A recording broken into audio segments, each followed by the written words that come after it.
Salutations, everyone! Welcome back to another Total Warhammer 3 guide. I'm Lord Forwind, and today we'll be covering the High Elves. So, you wanted to play the faction that's all goodness, kindness, love, understanding, great, powerful stuff. That's not this faction.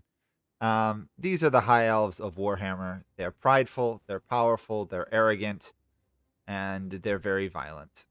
So, this guide will cover a variety of things. We will first talk about concepts of the faction, how they play and stuff. Then we'll cover their units, move on to their economy, their technology, and finally we'll cover the various lords, their unique mechanics, and their starting locations. That will all be done in chapters below, so you can click to whatever section you would like to see. So let's get right into it. So all the High Elves have several interesting mechanics. The first one, and honestly, I haven't seen it anywhere in the files of the game, but it still exists, is the fact that if you do a trade agreement with a faction, you will gain vision over their territory. Now, I don't know why I didn't see this anywhere in the game notes. It's still a thing that exists from Total Warhammer 2. It's just a really nice thing for the High Elves. If you trade with more people, when this is a trading faction that makes a lot of their money from trading, you'll get to see what's going on in your trade partners' lands, which can give you more knowledge of the map and let you know where threats might be coming from. It's a nice little mechanic. The next one that we will talk about is influence. Now, influence is a mechanic that the elves get for doing various things. Sometimes you get it through hero actions, sometimes through missions. A lot of times you'll get events where you have to pay gold or take a penalty to gain influence. Sometimes you can spend influence to get stuff. But what's very important is using it to buy lords and heroes. If you were to go and try and recruit a High Elf lord or general here, immediately you'll see that it has a penalty. In fact, all the ones you can get for just money have penalties. If you want to buy a better one, you have to spend influence, and then you can get them with good bonuses. The High Elf Administrator bonus is really nice if you get it early on. But it does cost a 60 influence on it. And be aware, you have access to a vast variety of different lords that you can put in charge of your army. So don't just take the first one. Go and sort around till you can find one that's either like a builder, an entrepreneur, and others, because some of these stack nicely and it's worth having. There are some negatives that aren't particularly bad, like these ones, 10 upkeep, terrible. Other ones, this ridiculed, I think is one of the better negative traits, because all it does is hinder you if you're going to use Phoenix units, so don't use Phoenix units on this general. Otherwise, it's a completely normal general. Other ones, spell resistance for enemies against an archmage sucks. I mean, flustered. I mean, there are some nasty penalty ones. Avoid ones that are Luddite. Slowing down your research rate is really not worth it. So that is influence. You'll see it. You can also use it one other way. If you have influence, you can control the relations between various factions. So say you wanted to sabotage an alliance, build up relations with a faction to confederate them or get trade agreements with them. You can do this just using influence. Be aware the cost does vary at times for what it's going on. It's really good early game to get alliances with the other High Elves, and then maybe places like Bretonnia or the Empire, so you can trade with them. I found it was better for improving relations than sabotaging them. Just that was what I noticed. If you have a ton of influence, though, you could shatter alliances between the Dark Elves or others. If you wanted to try that, it does require a lot of influence to do over and over again to get it low enough they'll go to war, but you can do it. The High Elves are one of the Total Warhammer 2 Vortex race factions, so they have access to rights. Of course, all this might change because this is still in beta. They've got some pretty powerful ones. The Invocation of Vol here is a really cool one because it allows you to do siege battles instantly without siege equipments. It has some nice bonuses towards recruiting stuff. But more importantly, it gives you access to a powerful magical item. You'll be able to pick between 4 items. You'll see what they do initially. You can get some crazy ones that give like 15 word save on a general. And it's not overwhelmingly expensive. You just need to research 3 technologies, so you'll get access to it pretty quickly. This Invocation of Eltharion is really good to control public order. The influence is kind of nicely added on top. The construction cost is good, especially if you know you're going to use this, so you save up money and cash for several turns. But, save it up even though you might have empty building slots. Then use this. 15% is pretty considerable, especially if you stack it with a lord that has like 10 to 15% cheaper cost.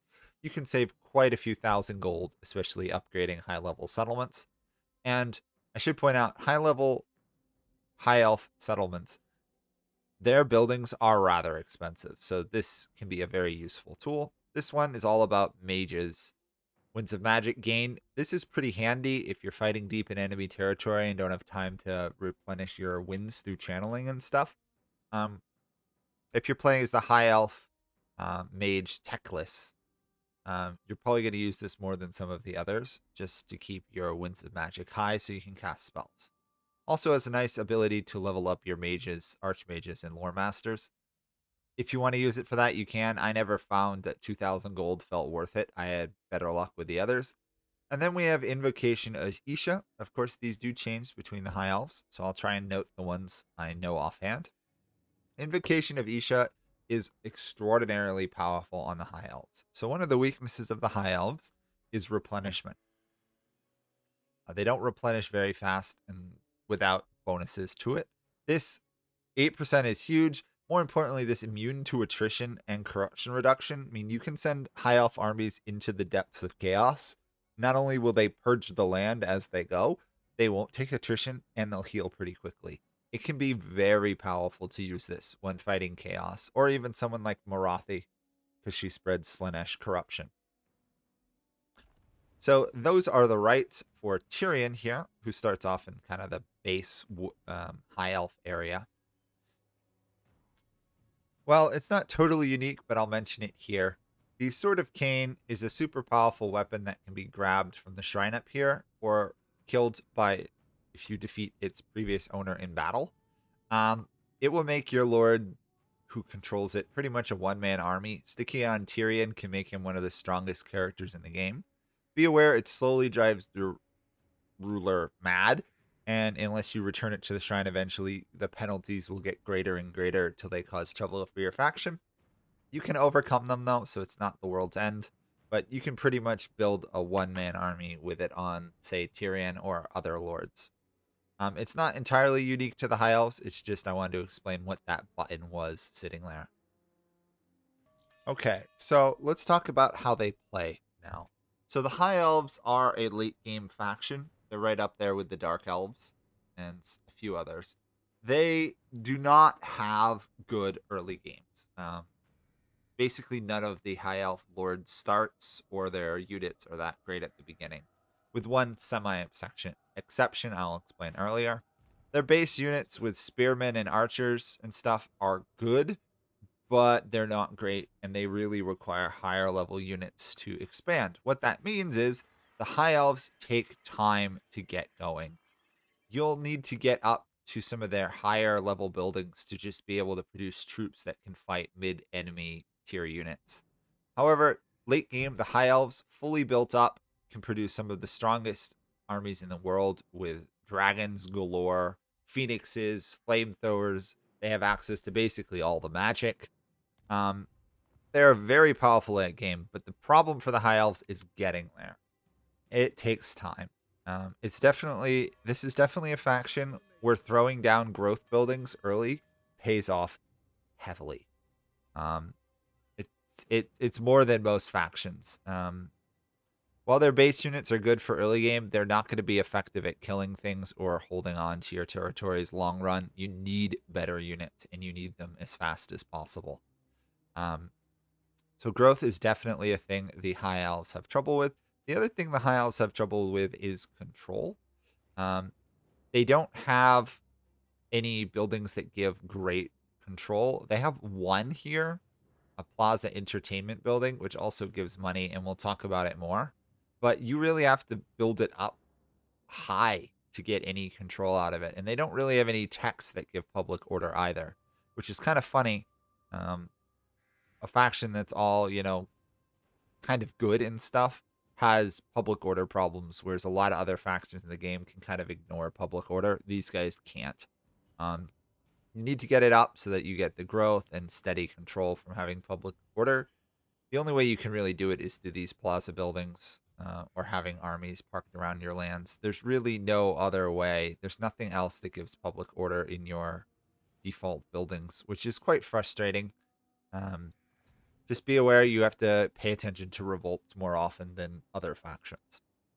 So the High Elves are slow building, meaning you want to secure a starting area. So in the case of Tyrion, you want to secure these 3 provinces here and start building up.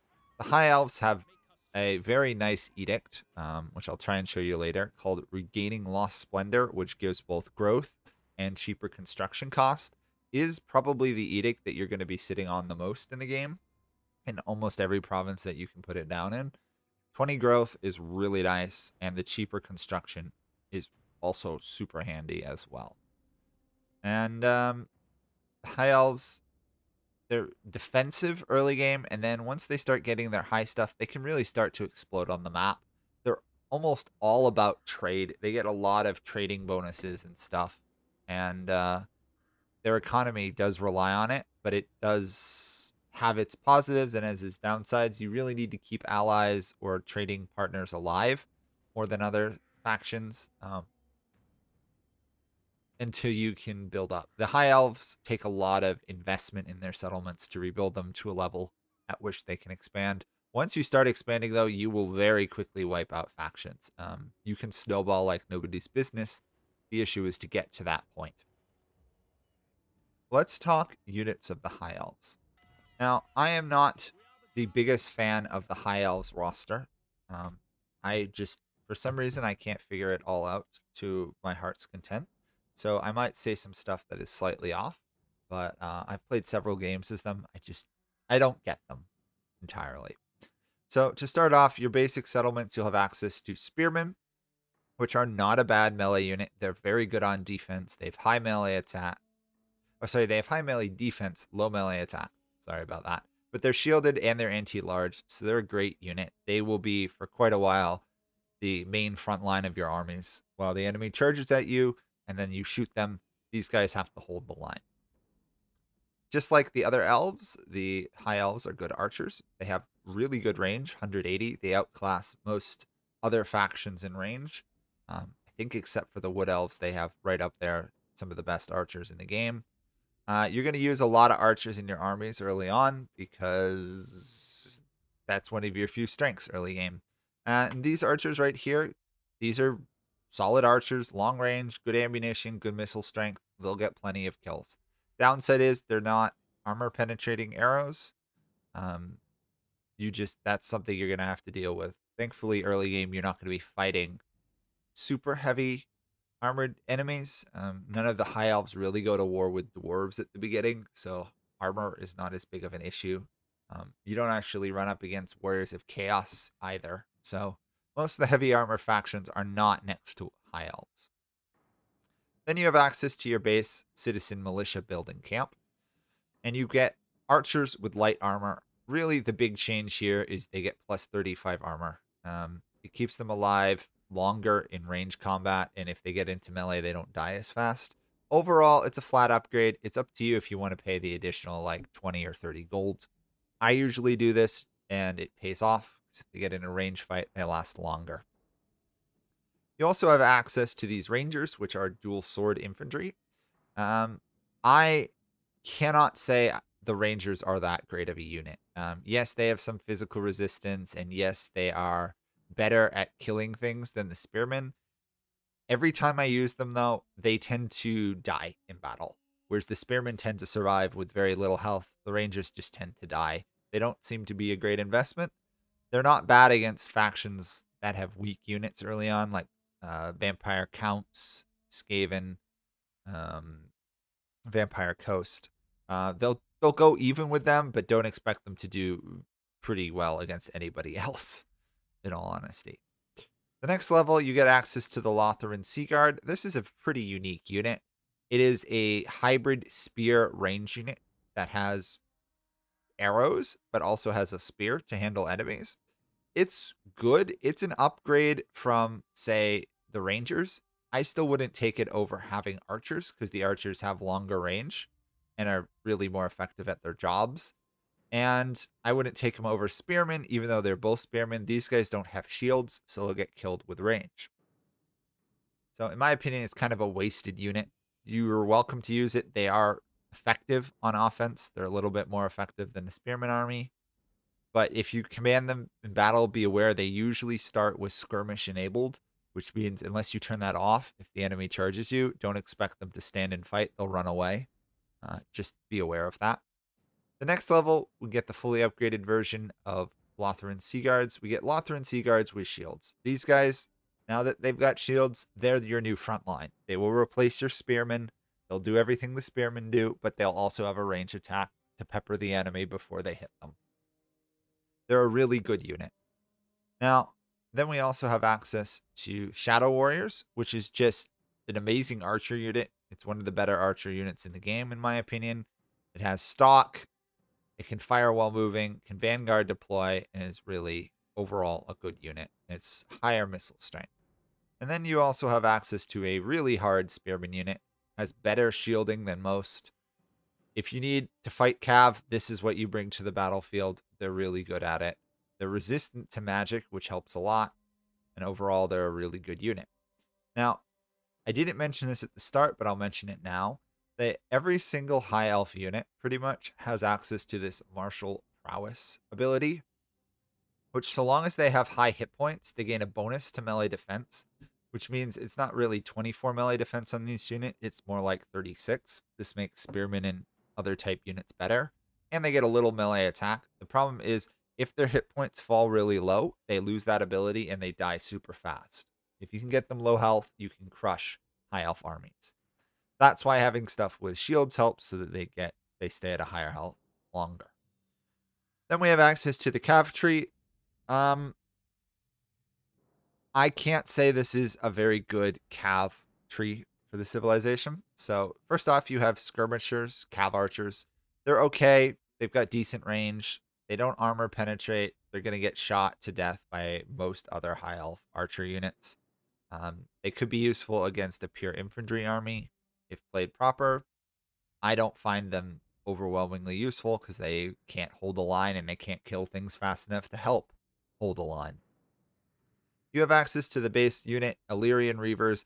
In my opinion, you should just ignore this unit. It's pretty well trash. I hope it gets rid of a rework.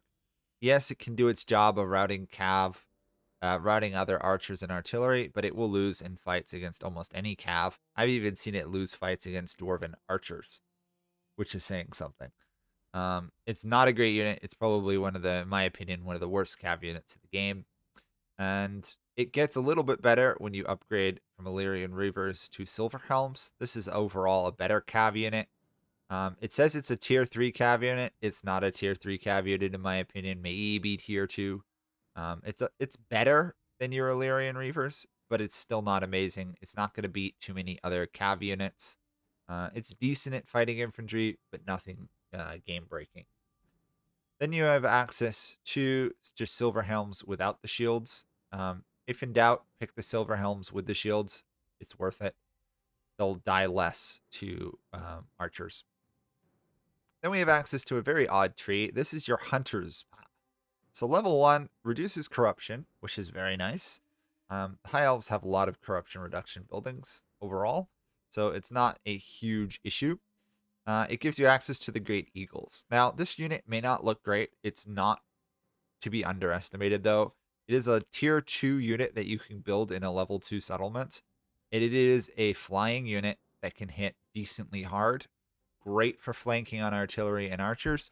Just be aware it doesn't have the greatest combat stats. So use it selectively. But when it hits, it tends to knock enemies back. And then it does decent damage. Getting it flying again can be a bit tricky, so just be aware of that. But overall, it's a great monstrous unit that has flying that you get early on, which most factions don't get flying till later in the game. Then we have to the next level, we have the White Lions of Trace. They are armor penetrating, so you're going to want to bring these to battles because most of the low level high elf units are not armor penetrating. So you're definitely going to need this if you fight anything with armor. Dwarves, later on the high elves, Warriors of Chaos. These are a great unit. Their stats don't look amazing in melee combat, but they pay it off overall. They've got resistance to missiles. With martial prowess, their stats are better than they appear. The armor penetration is nice. And if you put them in the woods, they move really fast, efficiently through it. They're a solid unit. Bring a couple of them. There's a unique Lord that Tyrion gets that has even more bonuses, and we'll talk about him. And then the other one is the War Lions of Trace. This is a decent unit. Some people really like to hate it. I find it fulfills a role that, because I don't tend to bring the Cav, because it kind of sucks early on, this fills that role. They move fast. They hit decently hard. They're more resistant to missiles than you would imagine.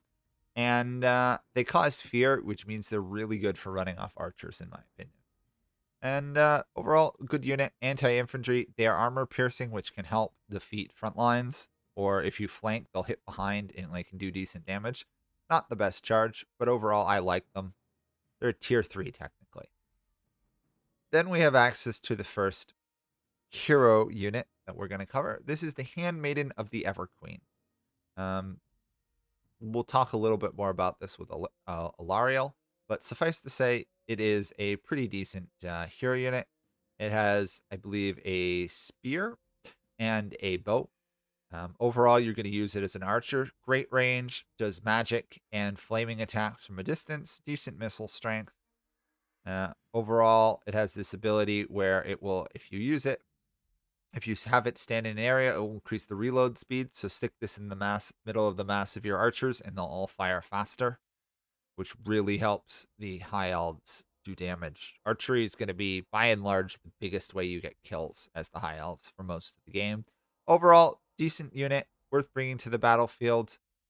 Proves to be pretty solid in actual fighting. As you can see, it has lots of different things. That's pretty normal for the high elves. They have a lot of abilities on their units.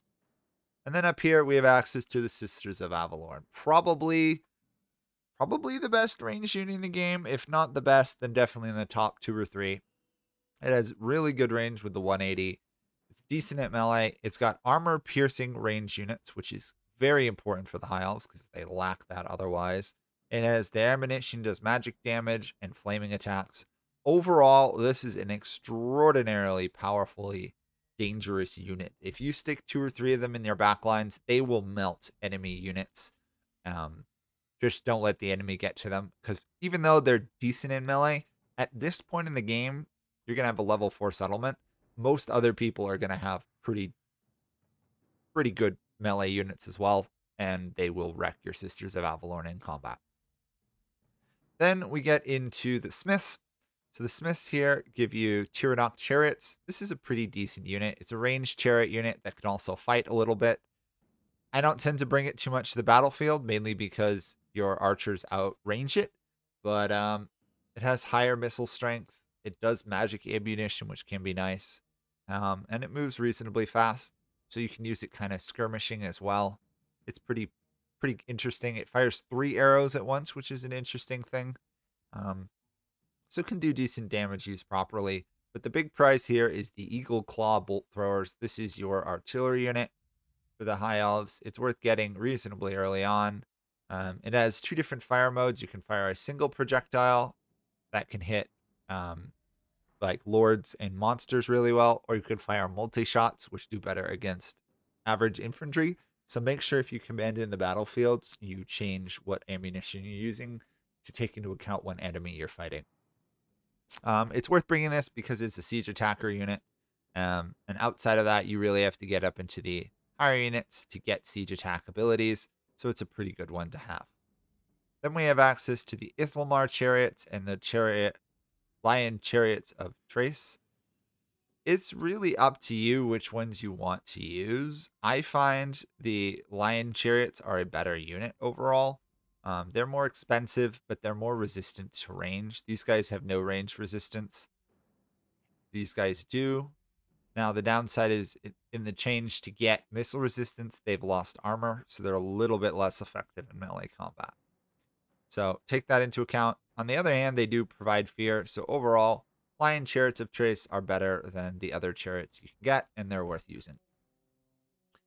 Then you have a unique building here. This is your archive.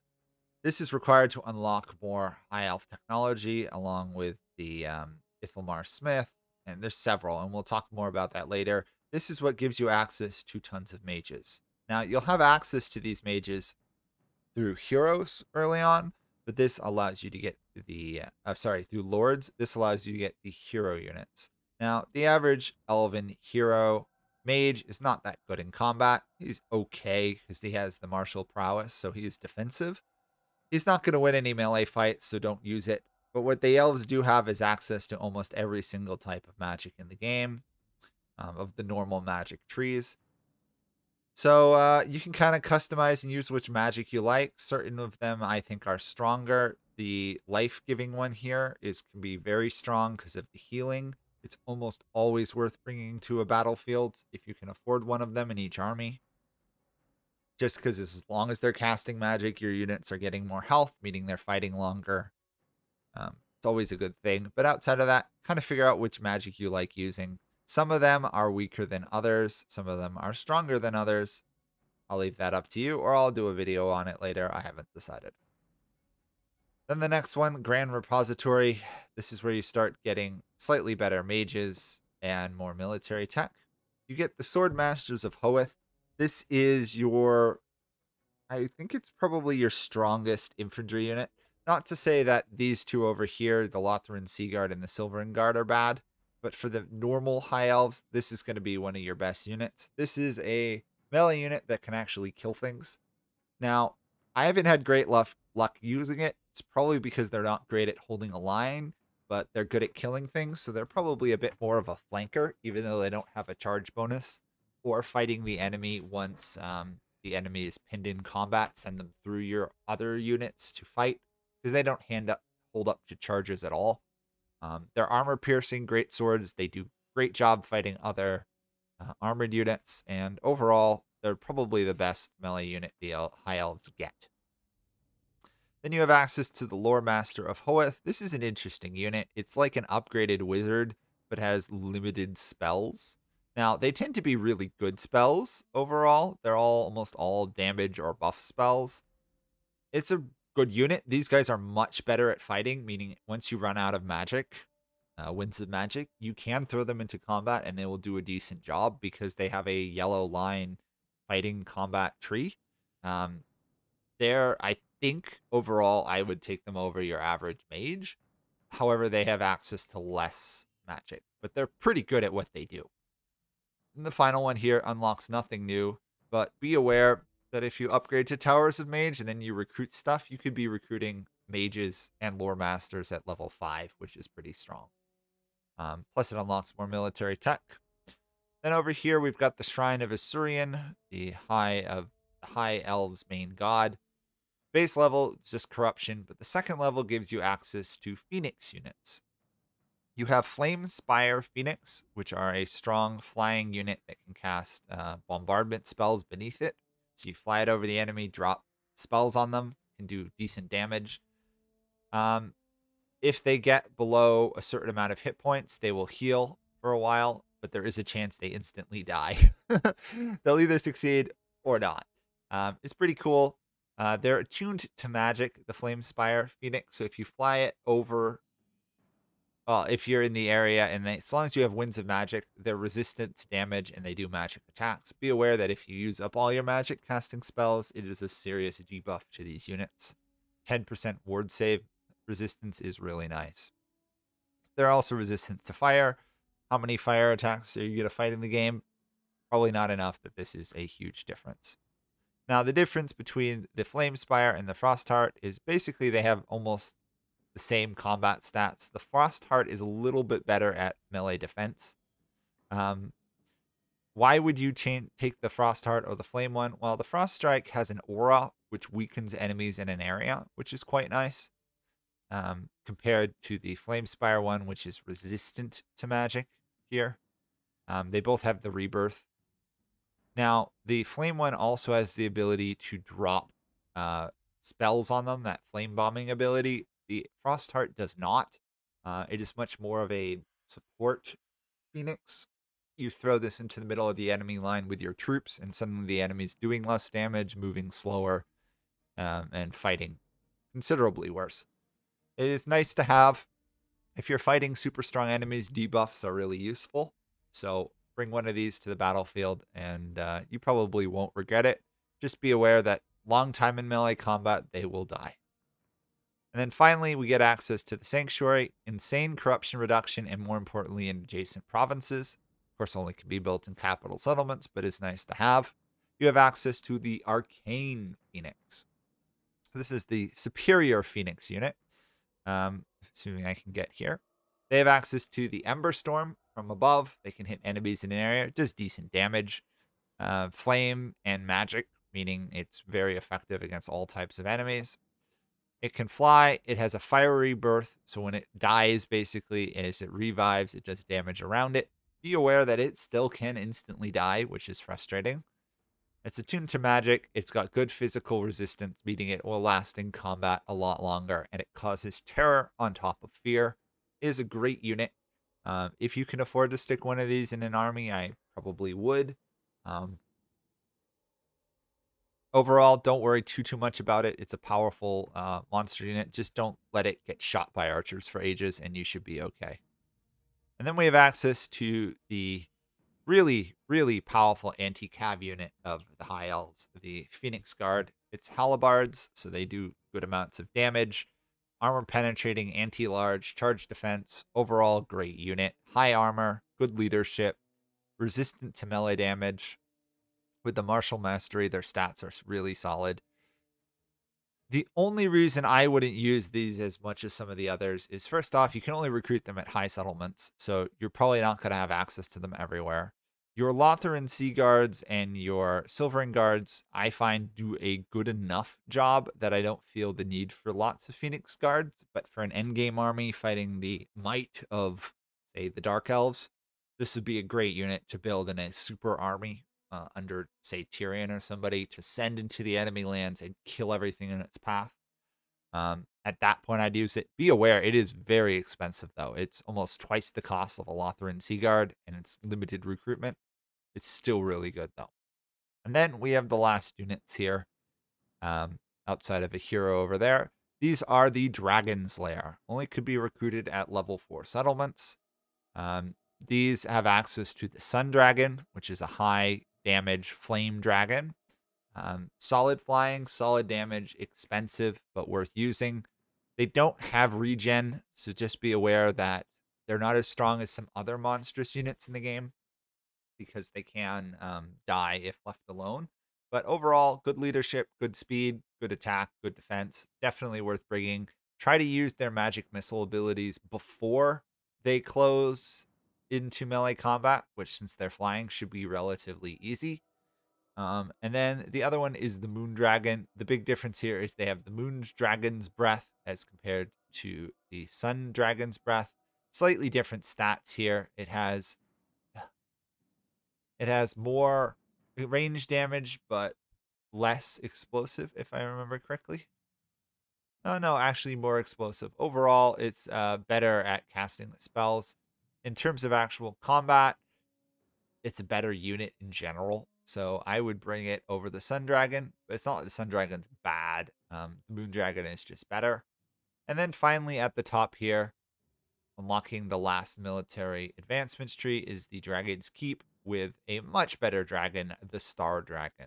Now, once you get the Star Dragon, the other two dragons are relatively obsolete. This is a better dragon overall, better stats, better abilities, way more expensive. This is one of the more expensive units in the game.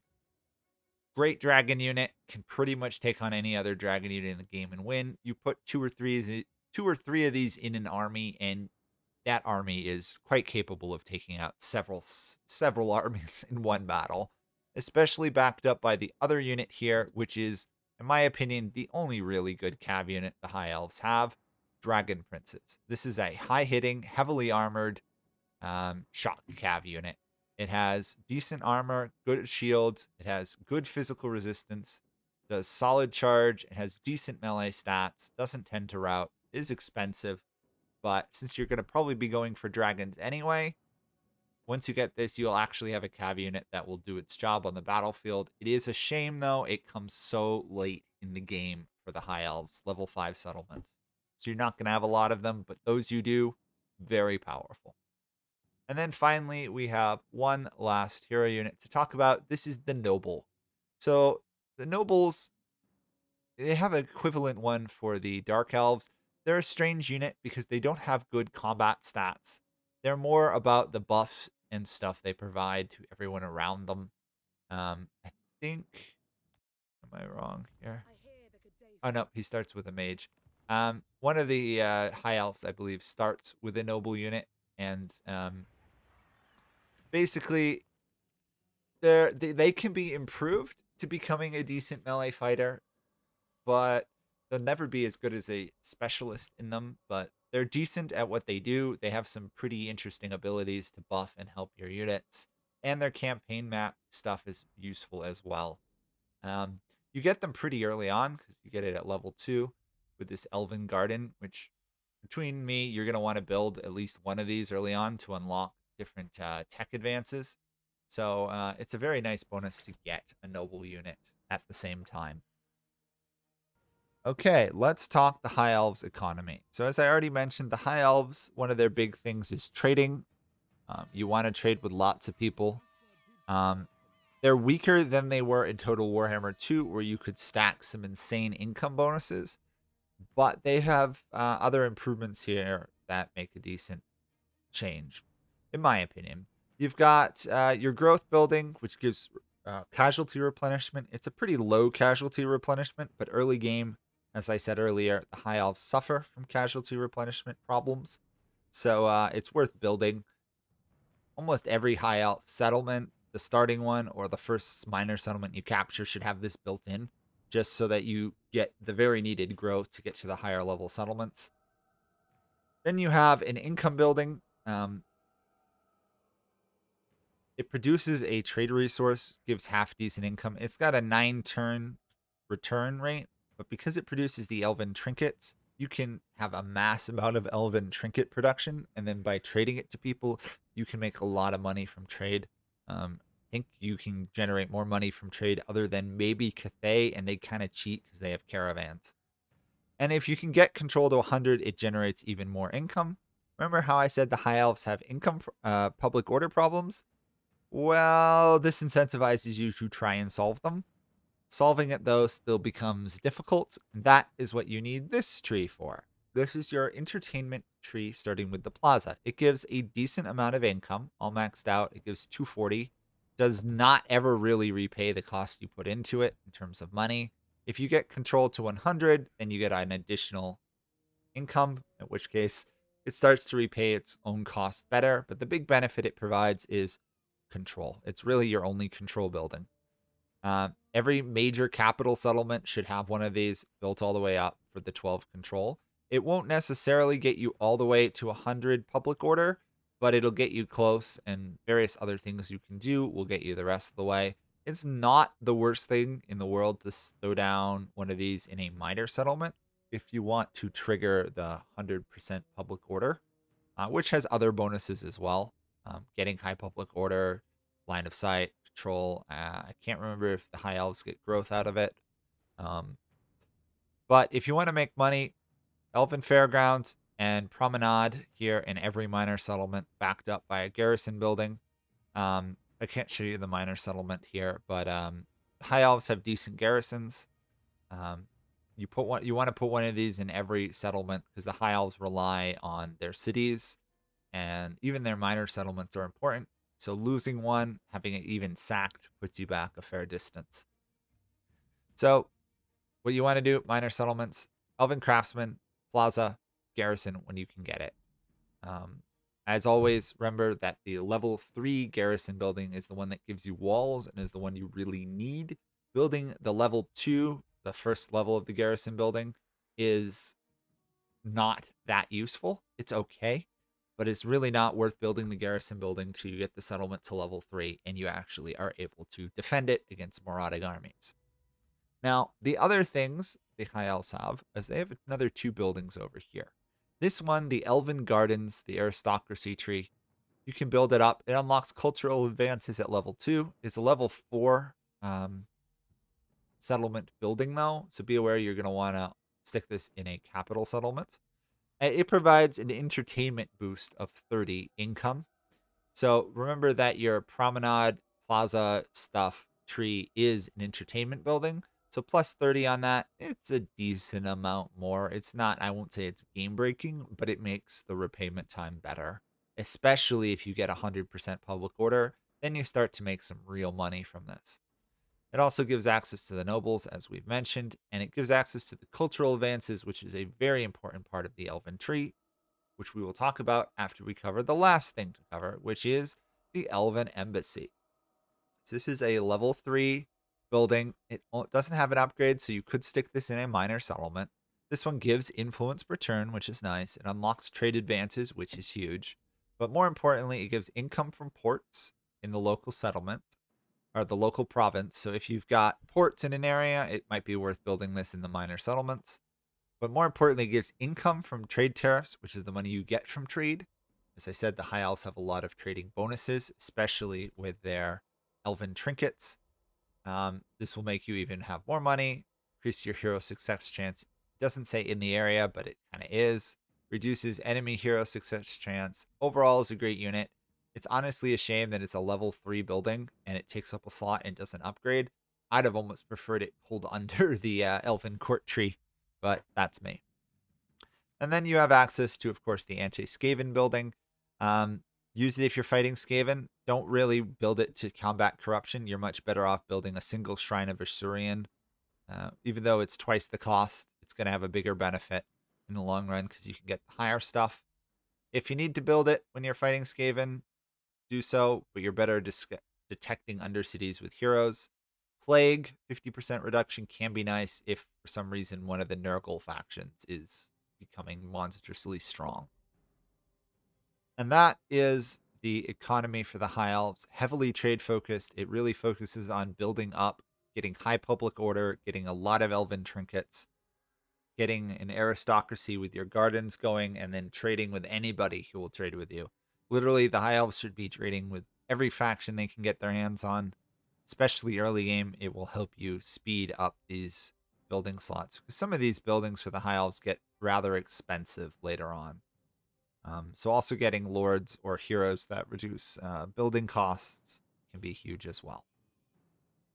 Okay, time to cover tech. This is probably, I think this is probably my least favorite tech tree in the game.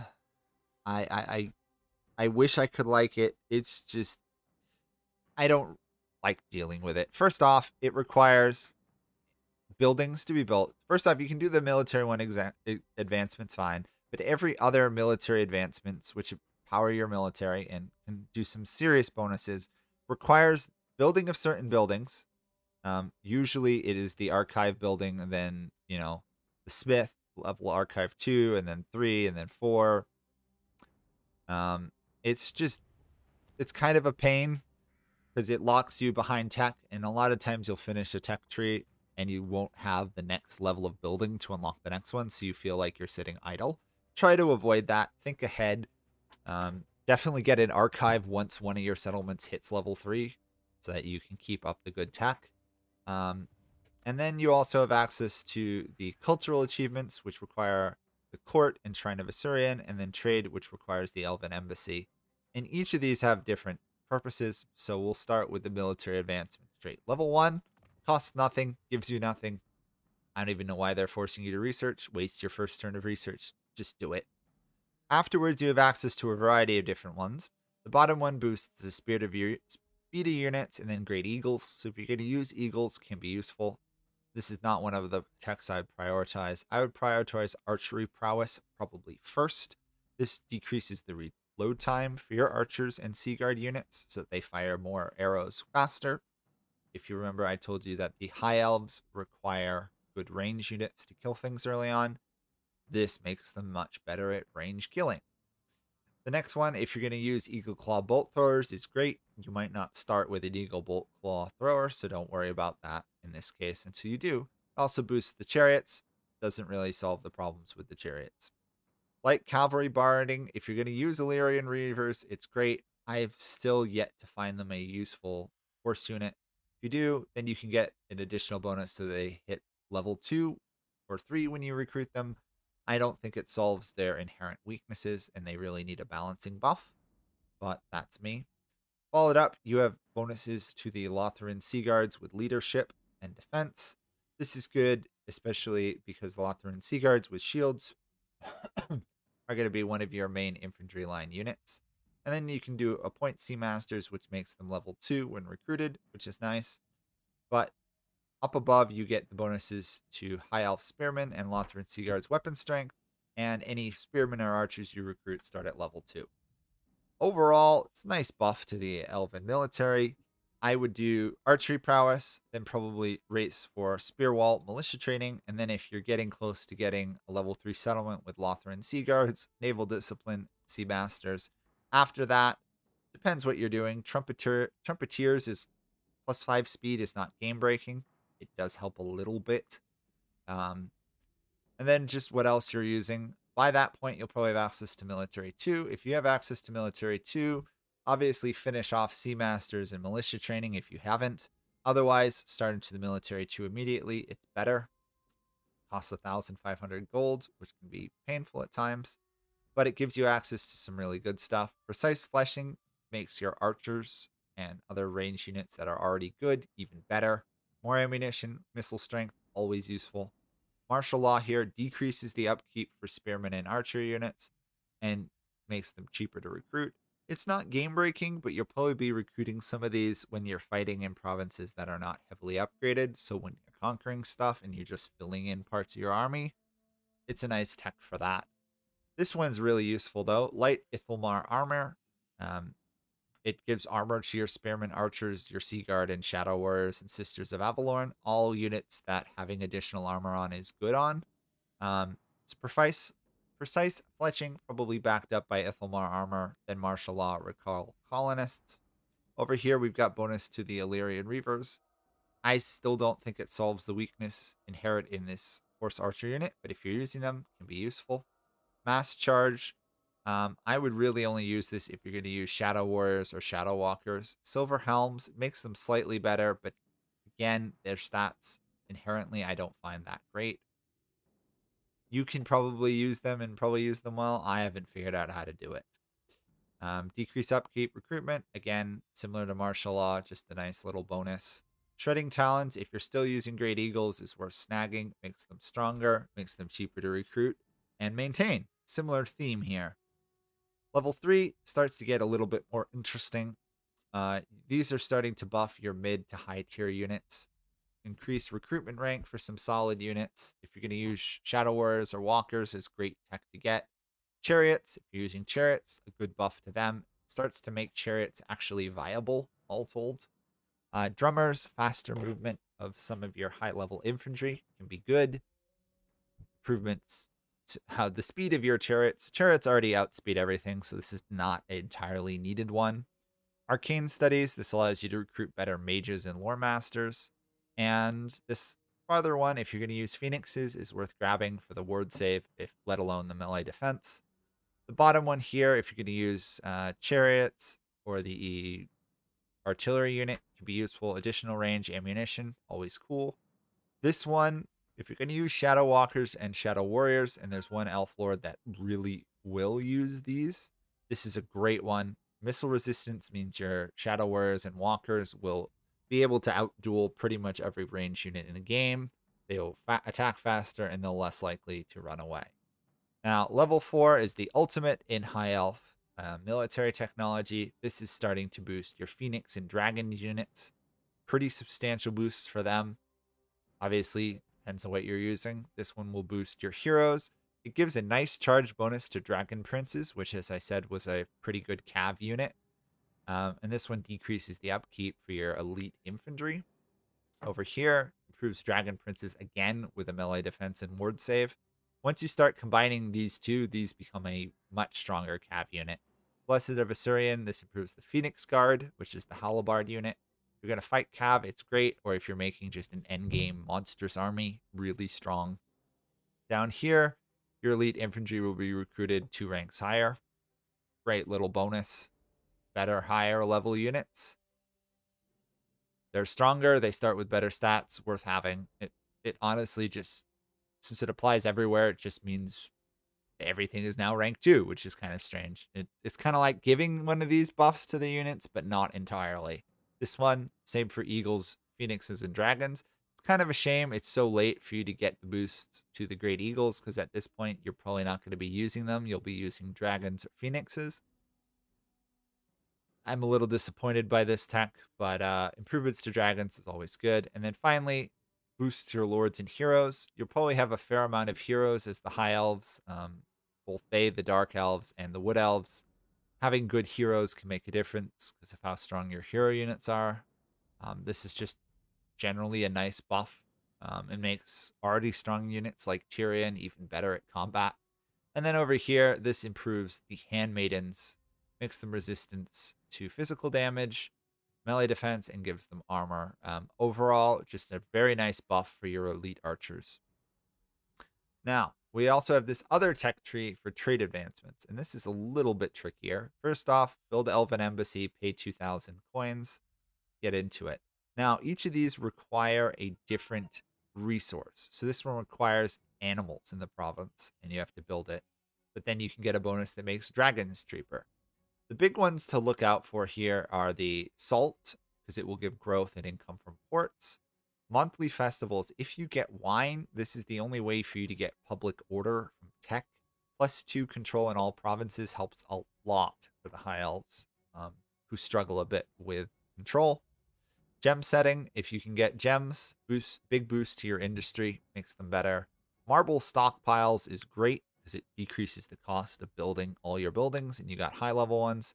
Healing salve. You're not going to probably find this. This requires the healing herbs. As far as I'm aware, none of the High Elves really start with this right nearby other than Teclis. If you do, though, casualty replenishment obviously is great. Settlements, cool. Income from entertainment. These are a lot of selective buffs that are good. I like them if you can snag them, but you have to find the resource. Once you do, though, it's worth building those resource buildings to get the tech. As far as I'm aware, losing the resource does not disable the tech. So it's not always a bad thing to build them and then if need be, destroy them. However, keeping the resource will get you more income from trade. So why would you get rid of it in the first place? Over here, cultural advancements. This is an interesting one. These are select things for the High Elves. This one's a cool one. You get to see all sea regions. So you can see people sailing around the map and where seas are. Ports faster to build. Ports are a good income building for the High Elves. They get buffs to them. Is really quite cool. Movement, success chance, always good. Improve relations with High Elves and Lizardmen. It kind of comes later than I would like. It's smaller of a boost than I'd like. But if you're bordering Lizardmen, we'll keep them happier with you. The High Elves definitely should try and get along with the Lizardmen if they can. They should get along with most everybody if they can, but the Lizardmen overall, because they're both kind of working towards order and stability for the world. Down below, cheaper to build High Elf industry and resource buildings, and they build them faster. Rapid resettlement, cheaper and faster to resettle capitals buildings. Court advisors, just general recruitment bonus to lords, a couple of your heroes.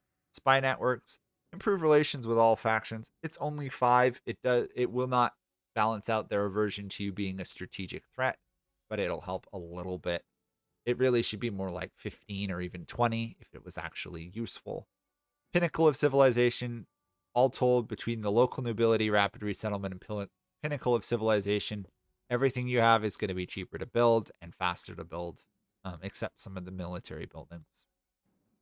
So that is the High Elves tech tree. I don't like it particularly much. It has its uses. Obviously, you can kind of customize what you focus. Since there's no requirement, you have to research everything in a category before unlocking the next one. The only thing that's stopping you is money and buildings. You can get to your highest level military advancements pretty early on, depending on how fast your settlements grow. On to Legendary Lords. Okay, here we are. First Legendary Lord, Tyrion. This is pretty much the default High Elves start from Total Warhammer 2, just replicated here. Tyrion is the pretty well faction leader of the High Elves. He's the heir to the ruler of the Elves. He gets a bonus towards getting along with them. The Shrine of Cain building that can be built up where the Sword of Cain is cheaper for him. And he recruits all infantry and cav in one turn. This doesn't seem to be huge until you realize that some of these high-level elf units take 2 turns to recruit, and same for cav. Tyrion gets them in 1, allows him to muster an army faster to charge out into battle. Now, we're going to talk about Tyrion himself before the starting location. Tyrion himself is one of the strongest fighters in the game and can become a one-man army, especially if he goes bloodline of Anarian. So let's start talking about how he goes. First off, pretty standard blue line. The difference is the High Elves have a tradable resource bonus production that's faction-wide. If you get this on several of your lords, you'll be producing way more trade goods, so you make more money from trading with other civilizations. You start to see the combo. It's all about the trade. Their other stuff isn't great. I would avoid the public control. Tyrion should almost always be attacking. So bonded service first. If you're worried about ambushes, ambush wariness, other lords will definitely want to get merchant lord as well, if they're not being used for offense. Draft master is great. Higher rank, better recruitment. Combined with tech, you'll be recruiting level 3 units pretty much at a minimum. High elven healing is worth getting. Solve some of your casualty replenishment problems. Other than that, you're going to need to use heroes to improve that, or buildings. Elven Scholar, I would actually not take this one. Yes, the research rate is nice, but I've never really had a problem with keeping my research on par with building the tech buildings and speeding it up. You might have turns where you're not researching anything unless you really pay attention to how fast you need to build certain of the research buildings. Instead, I would probably go Quartermaster or even Lightning Strike. If you're going to charge Tyrion into the Chaos Waste and fight all the Dark Elves and Chaos factions, Lightning Strike will pay off. That way you can attack a single army rather than 2 armies standing next to each other. Take out one, turn on the other one. It's really good. Be aware to get it to level 3 is when you get it. Otherwise, it just delays the enemy's arrival time. Renowned and Feared, always good. More recruit rank. Units will be level 4. Cheaper maintenance, farther movement. Overall, very good. Plus, it makes him almost immune to heroes. Now, I wouldn't go down his red line until mid to late game, at which point focus on what you're improving. If you're using Spearmen and base infantry, take this. If you're using higher level ones like Sword Masters, Phoenix Guard, take this one. Obviously, some of these are going to be pretty easy to hit for Tyrion because he'll be recruiting level 3 or 4 units, so he'll get these bonuses early. Tyrion in particular will probably want to do combined elites because it buffs Lothran Sea Guards, and I'll talk about that in a few moments. It's very easy to get immovable force on his Lothran Sea Guards, which is a huge bonus. Now up here, once he hits level 10, this is pretty standard to a lot of the High Elf Lords. You can dedicate your hero to one of these various gods for different bonuses. I'm not going to cover all of them. Suffice to say, pick which ones you're going to focus using the Lord, what units you're going to have in. For Tyrion in particular, you're going to want to track down this one, dedicated to Mathlon, which is, I believe, the god, Lord of the Sea. This improves the upkeep of your Lothran Sea Guards, provides melee defense, income from ports up, and leadership for your Lothran Sea Guard units. So why am I talking so much about the Lothran Sea Guards? Well, this is Tyrion's unique thing. He has +3 recruit rank for Lothran Sea Guards. Combined with the other stuff, you can start recruiting like level 7, level 8 Lotharian Sea Guards, especially combined with the unique building he starts with, the Straits of Lotharin. All told, recruit rank for those Sea Guards in Lotharin will be level 4. Combined with Tyrion, that's level 7. Combined with the blue line, you can recruit max level Sea Guards from the beginning. As soon as they're recruited, they're maxed out. This will allow you to get immovable force on them, makes them a lot better in defense and weapon strength. He's really about the Sea Guard units. It's not that he can't take the others. I just find if you want to be really efficient, Sea Guards are the way to go with him. They're still decent units. With his buffs, they're better. Then up here, you have a choice. At some point, the Curse of Anarion, which was the first ruler of the High Elves, he had a very unfortunate ending. But apparently, there's a curse on his bloodline, of which Tyrion and his twin brother Teclis are part of. Now, Tyrion can basically resist the curse, become good at buffing the units in his army, leadership aura, get the better relations with High Elves, although by this point, you're probably not too concerned about that. Control, income from buildings, cheaper recruitments, global recruitment's lower, global recruitment capacity. You can recruit armies cheaper around the map. You'll be able to recruit better units because you can focus the development in one area and then recruit them elsewhere to your armies, although it takes longer. This will be a little bit faster. And Righteous Cause, all your armies are cheaper to maintain, and where Tyrion stands, there's no corruption in that province, basically. He also gets a pretty good mount at some level. When you get him, it's worth putting it on it. Now, and Tyrion can also fall to the curse of his bloodline, where he loses control in all his provinces, gains a massive boost to melee attack and weapon strength, which is further backed up by more weapon strength, better leadership, bonus to large. Thankfully, the control loss at this point is only to his local province.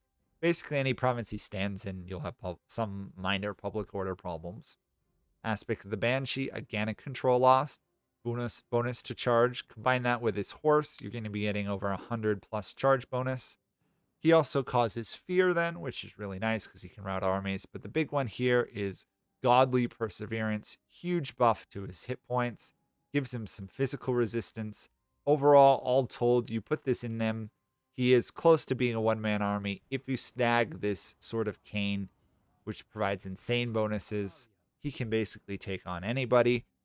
He is one of the few lords where going up the yellow line, once you finish the blue line and get these unique stuff, is worth it over the red line.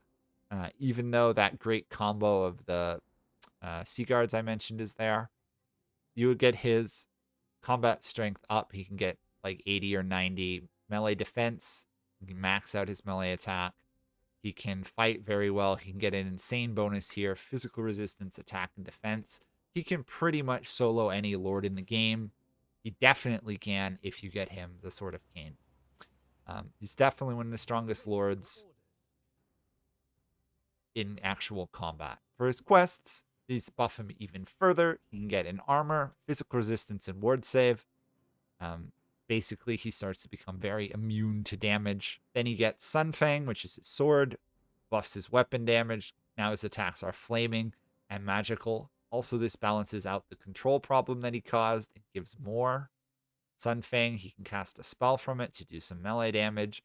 Once he gets this, he can tear through most enemies. And then finally, Heart of Avalorn gives him health regen. Once he gets low hit points, he will heal a good chunk of his hit points. It lasts 1 second. He'll get 25% of his hit points back. If he survives for another 2 minutes, he can trigger it again.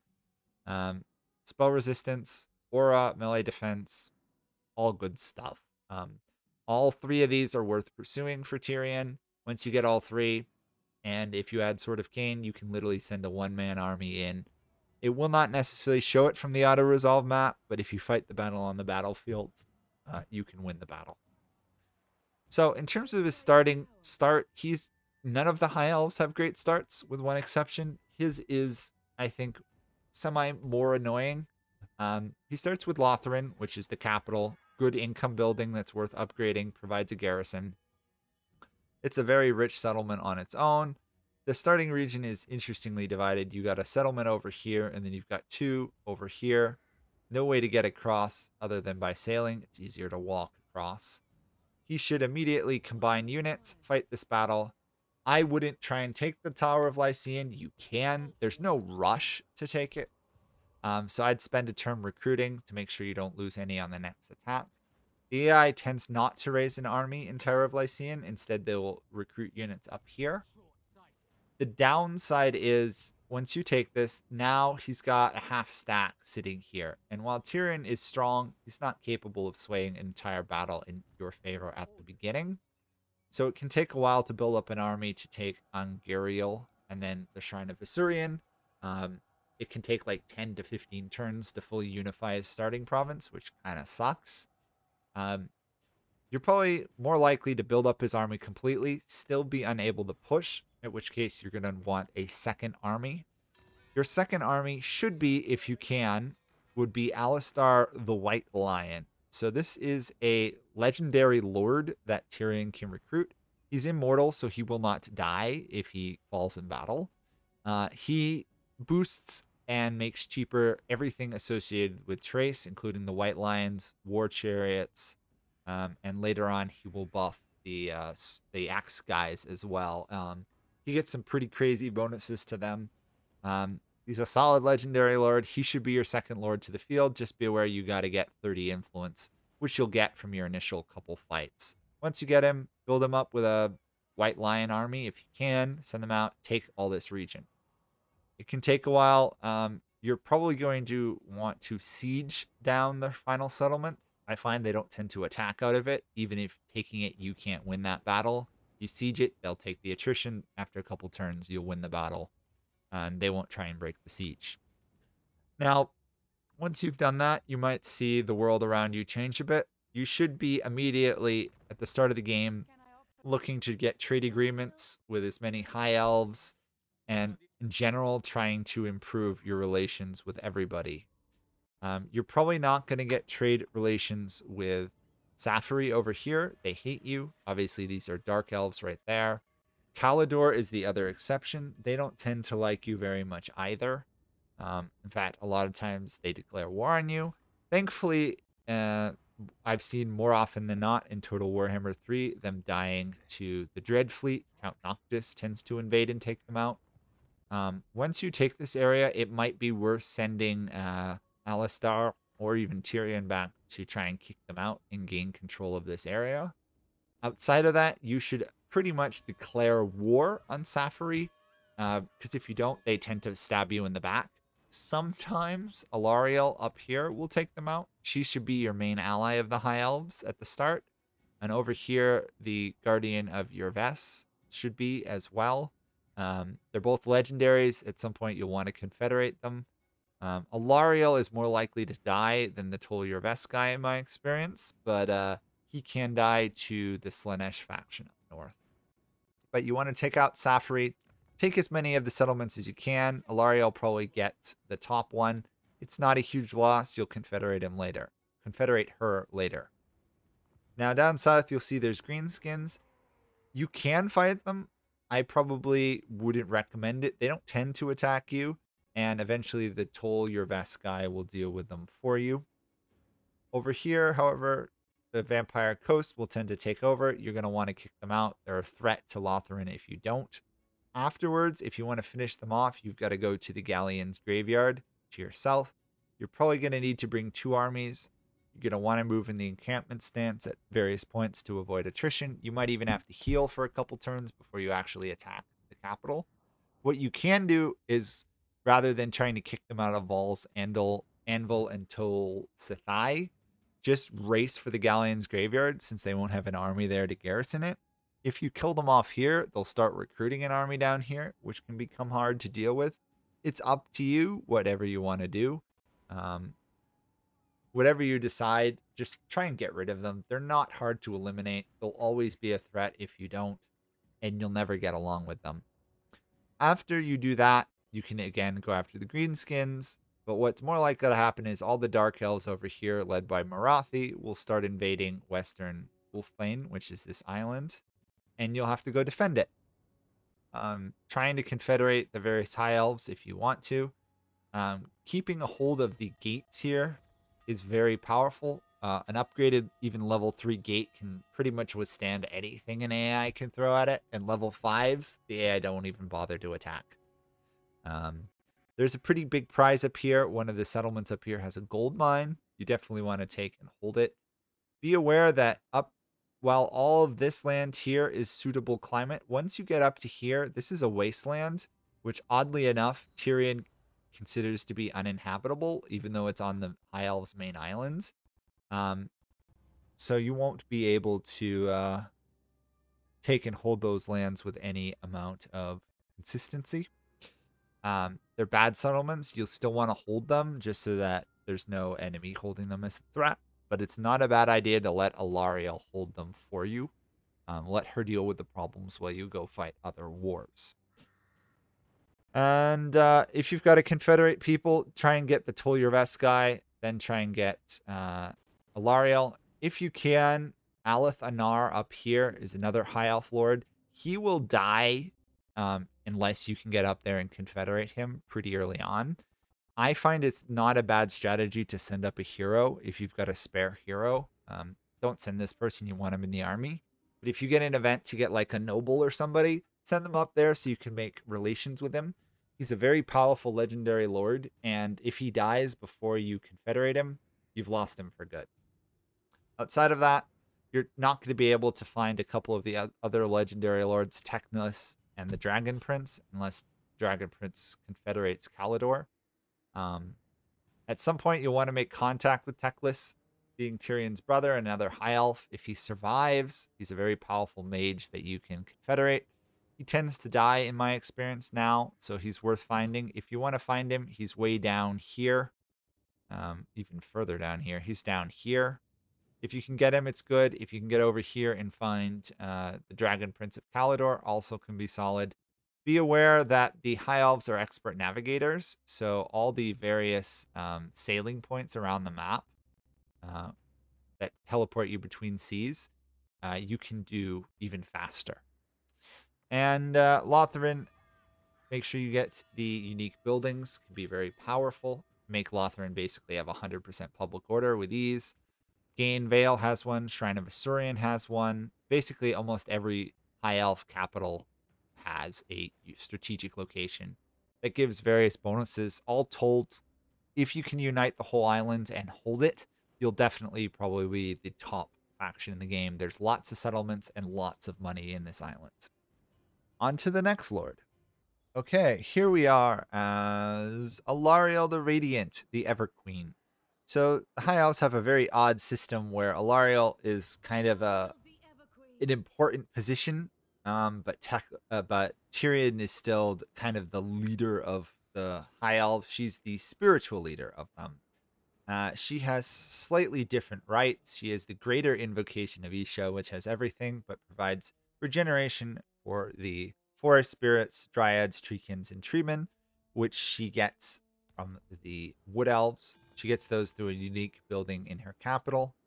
These world route entrances. It's worth having. These make a nice damaging front line for the High Elves where you don't require sword masters. Dryads at start aren't that impressive. They're not great against armor, but they're going to be better than your spearmen for killing things. Treekin are significantly better. They're more of tanks than actual damage dealers, but they can hold a front line for quite a while.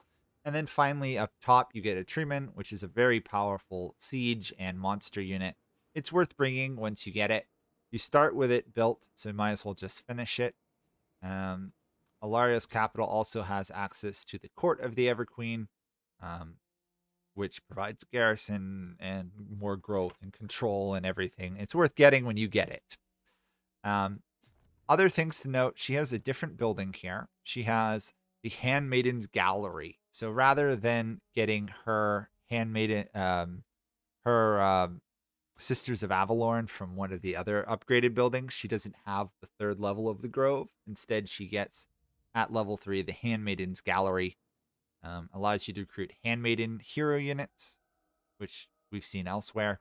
It gives you the Sisters of Avalorn one level earlier of a settlement. On the other hand, it takes up another building slot. But considering Alarielle gets buffs to Sisters of Avalorn, it's worth getting. That's pretty much the unique thing for her. For buildings and units, she has one other mechanic, the Defender of Ulthuan. Basically, people trust Alarielle. If you can't defend the island, people distrust Alarielle.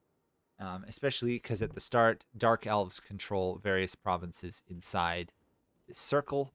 Tyrion will wipe out the southern Dark Elves given time. Don't worry about that. Your job is to kick out these northern Dark Elves and retake the gate. Once you do that, it'll probably go to neutral.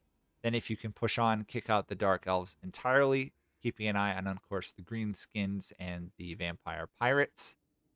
You can get this full. All told, additional control, cheaper buildings, more income is great. Be aware that if the enemy does land and take some of your provinces, your income and public order can drop rather quickly. Marathi is a particular threat because she tends to charge in and break through one of these gates before you can confederate the faction holding it and upgrade the gate, at which point you can suffer some nasty penalties. Just be aware corruption doesn't help either. And Alarielle does have a unique thing because of it. If she is in an area, this little buff will appear on the settlement, the power of nature. It gives you influence per turn, so don't worry too much about influence with Alarielle, but it gives control, growth, reduces corruption, and increased winds of magic every settlement she walks through. So if you take her from Gay and Vale to the other two in the area and you control them, you'll boost the growth, public order, and corruption per each settlement. So you can get some pretty insane growth and other stuff going. It's worth having her kind of wander through your lands, and she should tend to be near your front lines so that she can clear corruption and improve the settlements faster.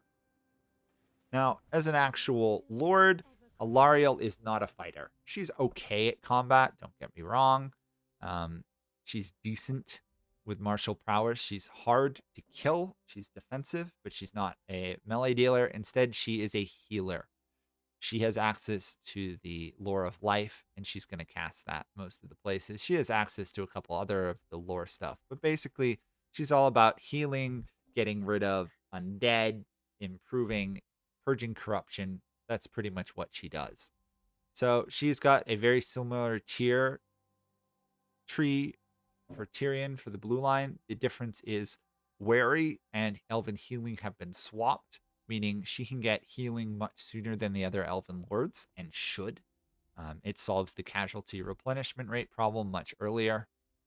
If you take Radiant here, she can get 6 control rather than the 3 other people do. I still wouldn't necessarily take it. Can be cool though if you're having public order or corruption problems, but you shouldn't have any as her. Outside of that, all these other bonuses as well are always nice. Upkeep, income, quartermaster, upkeep, all good stuff to get. Now, her unique tree is again like Tyrion's. She can split between being peaceful and improving stuff, control all provinces' income, better relations, cheaper construction, improve her handmaidens, spiritual defender, purge even more corruption, better Sisters of Avalorn units they can actually fight. Or you can go blood and fire. Similar to Tyrion, going the offensive route tends to be the stronger one. Blood and fire, cheaper upkeep, movement, beacon of hope, better defense and leadership. Your units fight significantly better. More replenishment. She gets a ward save. Any forest spirits get armor. Makes your treekin and treeman armies a lot better. Guardian of the land, better spells, more magic, and her forest spirit become damaging, unlike rather than defensive, and they kill stuff. She also has Isha's Blessing, which gives more magic bonuses. Touch of the Everqueen, bonuses while fighting against the vampires and Tomb Kings, anything undead basically. Chaos Bane, her army gets stronger when fighting chaos. Overall, combined Blood of Fire and these bonuses, she can do a pretty good offensive army. She'll buff her units rather than getting strong herself, but that's fine because overall, a well-buffed army can take on almost any lord. Eventually, she'll be able to fly. And At some point, going down her red line can be useful. Bowmaster to improve Sisters of Avalorn is very strong. In terms of her special abilities, this is where she gives the bonuses. Her Sisters of Avalorn and Handmaiden units get a huge melee damage boost, and since Sisters of Avalorn are already strong, arguably one of the strongest range units in the game, this just makes them even more nuts. Very powerful. Be aware that you get weaker if chaos gets stronger, so keep an eye on the corruption and everything else of the land, and make sure you control the whole island if possible. Be aware there are these little island ones out here that do count, so you have to hold them. Also be aware that unlike Tyrion, up north is not uninhabitable lands, it's merely unpleasant. Considering your route of expansion is extraordinarily simple compared to Tyrion's, we will go over that now. So the first thing to do, win our initial battle, retreat to your lands, start healing up, trading some units. I recommend Dryads and range units. Build up, take Tor Sarar, build up again. March over here. Be aware that everything from the Phoenix Gate, the enemy can reach Evershale and Tor Soror in one march if done properly. So you don't want to take Evershale until there's no army in Phoenix Gate. I found the enemy tends to sit in Phoenix Gate, and that if you take Evershale, you might take too many casualties. They'll march in and wipe you out. Happened to me once, so I'm just letting you know on one of my test runs. The other time I narrowly avoided it by running out of the settlement. Once you do, taking Phoenix Gate can prove to be a bit of a challenge. You might need a second army to help unless you personally fight the battle, in which case trying to divide the enemy, make it look like you're attacking on one side and then sneak over the walls on the other is a good strategy. Gates are a pain to fight. Basically, don't stay back and try and shoot them. Just rush the walls as soon as you can with infantry while your archers shoot. And then once your infantry captures the wall, get your archers up on that wall really fast and you'll win. Don't give them time, because if they upgrade to level 2, it gets way harder. Level 3, you're going to need definitely 2 full armies to take it. Once you do, finish them off. You get quick access up here to the Sword of Cain. It's not as effective as it is on Tyrion, but it does make Alarielle actually a melee fighter. I would not really recommend taking it on her. If I was to use it, I would hire another lord, preferably a combat one like a prince, and put it on them instead. Thankfully, unlike Tyrion, you get more influence, so you should always be recruiting lords with good traits or just minorly poor traits. Once you take the island, it's really up to what you want to do. Safari tends to hate you, so it's sometimes worth finishing them off. Up north is the Slaanesh faction that definitely needs to die. They'll probably declare war on you. If Trace hasn't fallen, which will eventually fall, try and save them, kill off the Slaanesh faction, then turn on Safari. If Slaanesh faction isn't doing well and you've taken the gate, it might be worth delaying going and fighting these Dark Elves. Build up your gate, race over, try and take out Safari. Tyrion will kill them on his own, so it's not a priority. But an additional full province inside the ring is very useful for Alarielle. And that's pretty well her strategy. Once she takes that, she can either contain the island, which should be her initial move, or she can start invading the Dark Elves to the west or to the north. And it's kind of a very cool thing. She does have an upgraded invocation here. She has the invocation of Lilith here. Channeling Spires restores more magic. Cooldown spells, magic item drop chance. If you're fighting a big battle and you have several mages, you can use it. Be aware that you have to upgrade the World Roots entrance a level first. It's pretty cool, though, once you're able to use some of it. And that's pretty much Alarielle the Radiant. She's relatively simple. She's a healing mage, but this mechanic here is annoying early on, great late on.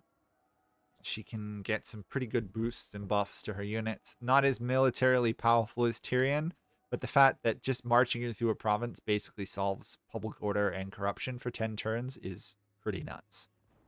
On to the next lord. Okay, here we are playing Toll Your Vess. Good old Eltharion the Grim. So Eltharion the Grim is a lord with several unique mechanics. So we'll cover those and then we'll go over the start position. So the biggest major change for him is he has this Your Vess defense level, which as you build up this unique building, you'll put these Mists of Ulthuan will spread, which can give you bonuses, allow you to summon unit, cause attrition for the enemy, especially combined with the invocation of Ladriel, which causes pretty nasty attrition for enemies. And considering it can spread to all of Ulthwain, can be very powerful, weakens leadership, improves ambush. Basically, you want to upgrade your Vess's defenses as soon as you can.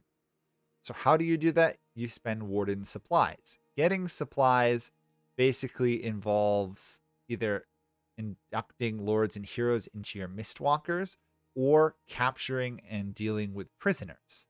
So you've got a unique thing, this Warden Cage ability, which when you cast on a lord or a hero in battle, if they're wounded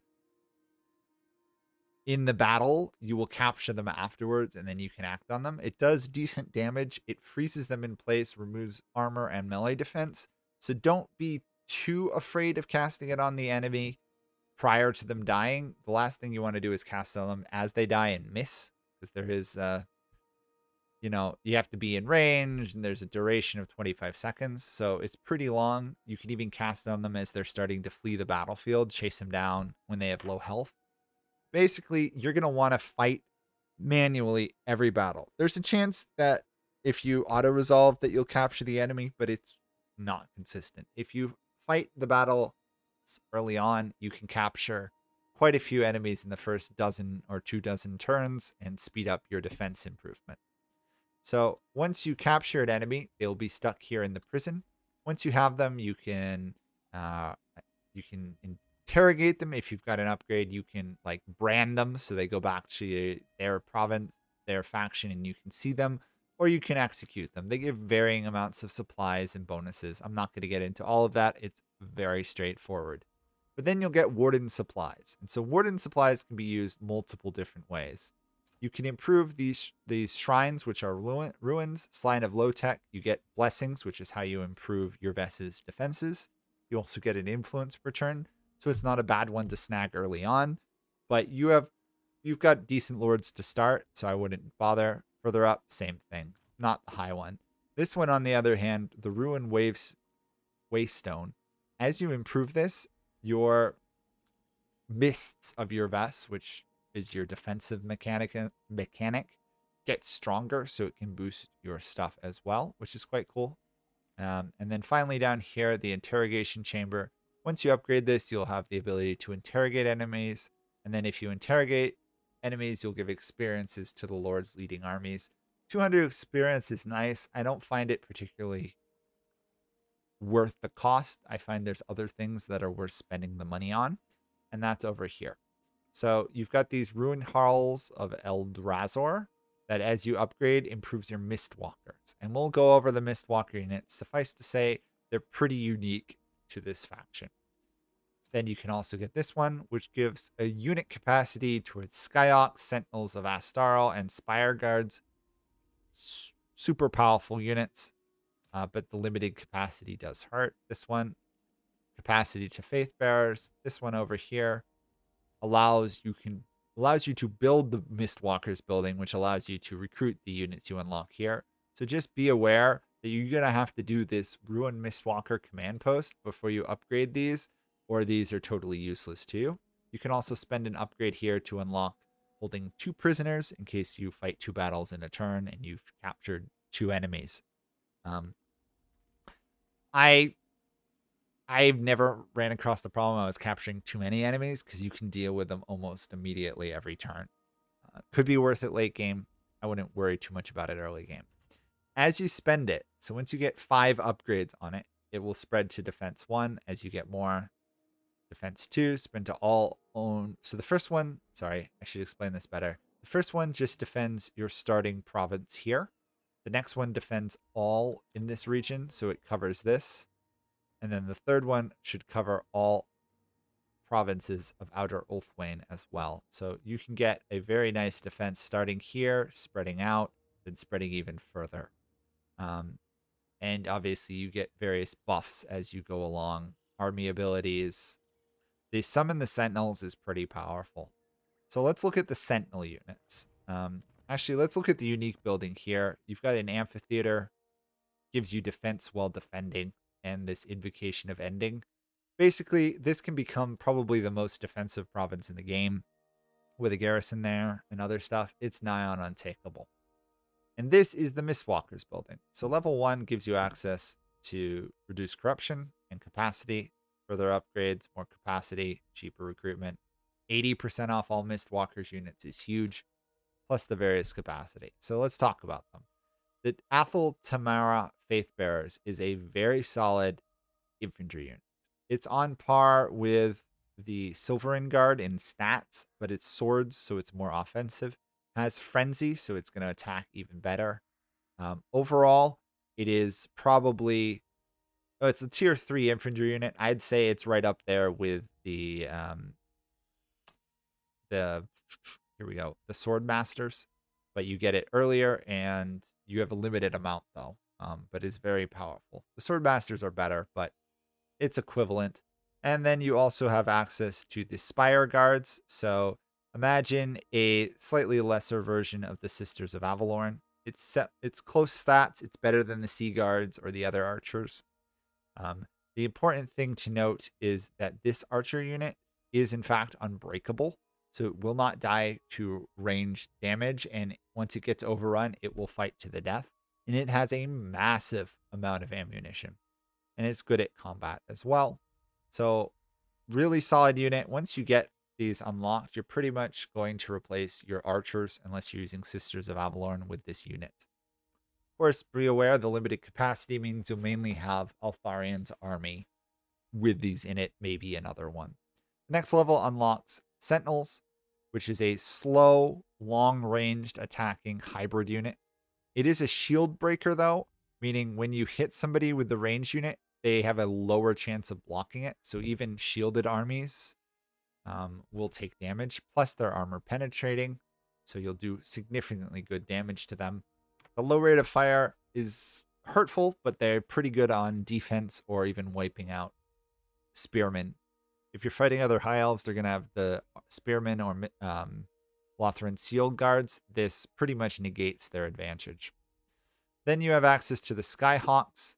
This is an interesting one because it's an anti-infantry unit that stalks, can fire, and has penetration as well. It's a great little range unit. It's lower range though, which I don't like particularly, but it's better in melee combat than say your Spire Guards. I would take Spire Guards over this, but these guys can actually fight pretty well and flank. And then finally, you get the Knights of Tor Gaval.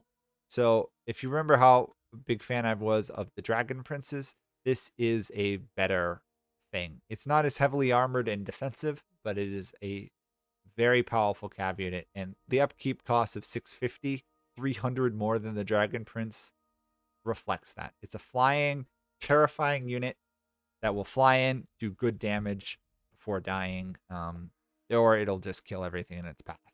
You have a very low capacity for them, even with the upgrades, so you're not going to have a ton of them, but those you do, you'll get cheap. Be aware of how high the upkeep is. It's very easy to build too many of them and plunge into debt.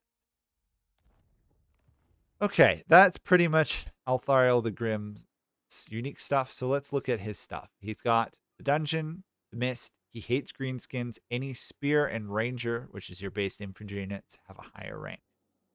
That is because Eltharion starts over here, and we'll talk about it. So Eltharion himself has the Warden, which makes your Warden of Tor Yves. Basically, it makes your rangers and spearmen units significantly stronger, and if you fight greenskins, you cause fear against them, and you don't take damage from wasteland attrition. All really nice things if you're fighting the greenskins. Eltharion himself is a decent fighter, not on the level of Tyrion, but above average for Lord. He has the standard blue line for the High Elves, later game healing than Alarielle. Doesn't matter too much.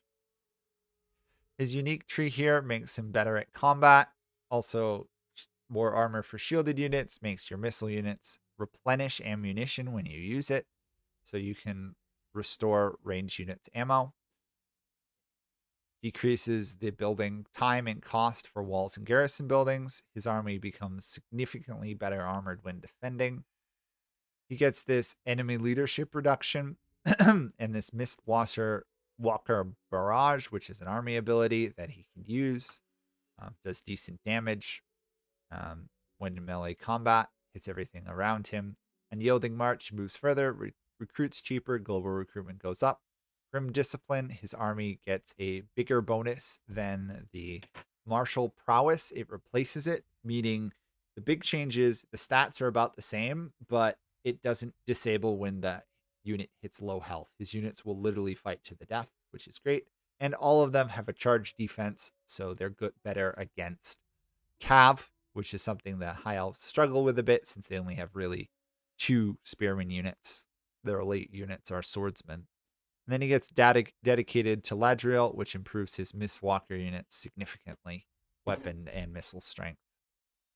And he gets a unique Griffin, which does some decent damage as well. Outside of that, he's got a pretty standard yellow line, which is probably worth taking on him at some point.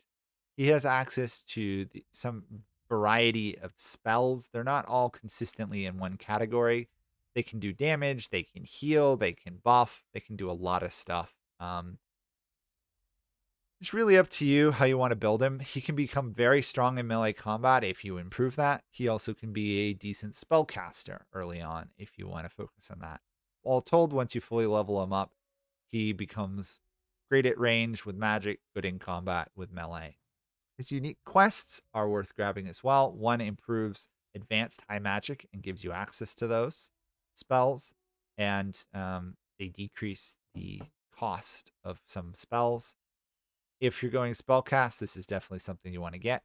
Otherwise, the Helm of Yerves, improved leadership, makes him unbreakable for a certain amount of time or an ally. Better armor, better control. The Fang Sword here, as long as you're laying siege or encircling, your army's better, and it gives you magic attacks for a short duration. It's not game-breaking, any one of these. They're all pretty good. They're worth pursuing if you have the time, but don't go out of your way and suffer problems just to get them. And now let's talk about his start. So he starts in a divided start, which is a little annoying. First off, he has Tor Yerves with a lord nearby. She, I think it's a she in most cases, starts out here. There's a greenskin army here. You can't, in fact, fully win this battle. You can win, but then you can't take the settlement if you command it, even personally. So you're going to want to retreat and build up your army a bit. Now, don't worry about Tor Yerves falling, so long as you build it up. Definitely get this upgraded growth building when you can. Your next move is going to be build up and take Tralinia there, and then slowly expand further down the coast here, kicking the greenskins out. The problem is your income kind of sucks, and Eltharion himself is over here. He starts close to Granty Migdol, and basically the game wants you to land and start fighting the greenskins over here. You can do it, don't get me wrong, but if you focus on fighting over here in the Badlands, you won't have the strength to build up in your capital or the money, because you'll be upkeeping a half-decent army in your capital, and then you're trying to build up Eltharions. And if you focus out here, you're very quickly going to run across Beastmen, Skarbrand, Wurzag, all of whom are difficult to fight. You're pretty good against the greenskins, but Skarbrand in particular will kick you and beat you up pretty easily. So I honestly recommend setting sail back to Ulthwain. You could even disband his army. The problem is he's got some really good units you don't want to lose. So honestly, I'd say put him into the fast sail and start sailing back. It's going to take quite a few turns to return, but he's a solid army. Plus it gets him and his wizard, Loremaster, back as well. Once you get him back, which takes quite a while, hopefully you'll have built up your army here enough that you can start expanding. Once Eltharion arrives, you can easily finish off the greenskins. Then if you want to go back and fight them over there, you can. It's quite possible to take the settlement, get a base barracks in it, put a garrison building it, and hold it. But then I find it just becomes a very annoying thing of fighting wave after wave of enemies because you're so broke you can't really afford an army to expand. Granty Miguel is a low-level settlement, so in order to get a good elf, either you have to build it up in your capital and global recruit it, or you have to try and expand down here and take this, which is hard to do early on. If you do, it's a viable strategy to hold it and build up. Just be aware you're going to be attacked from several directions. Holding on can be rough. A safer strategy is sail back.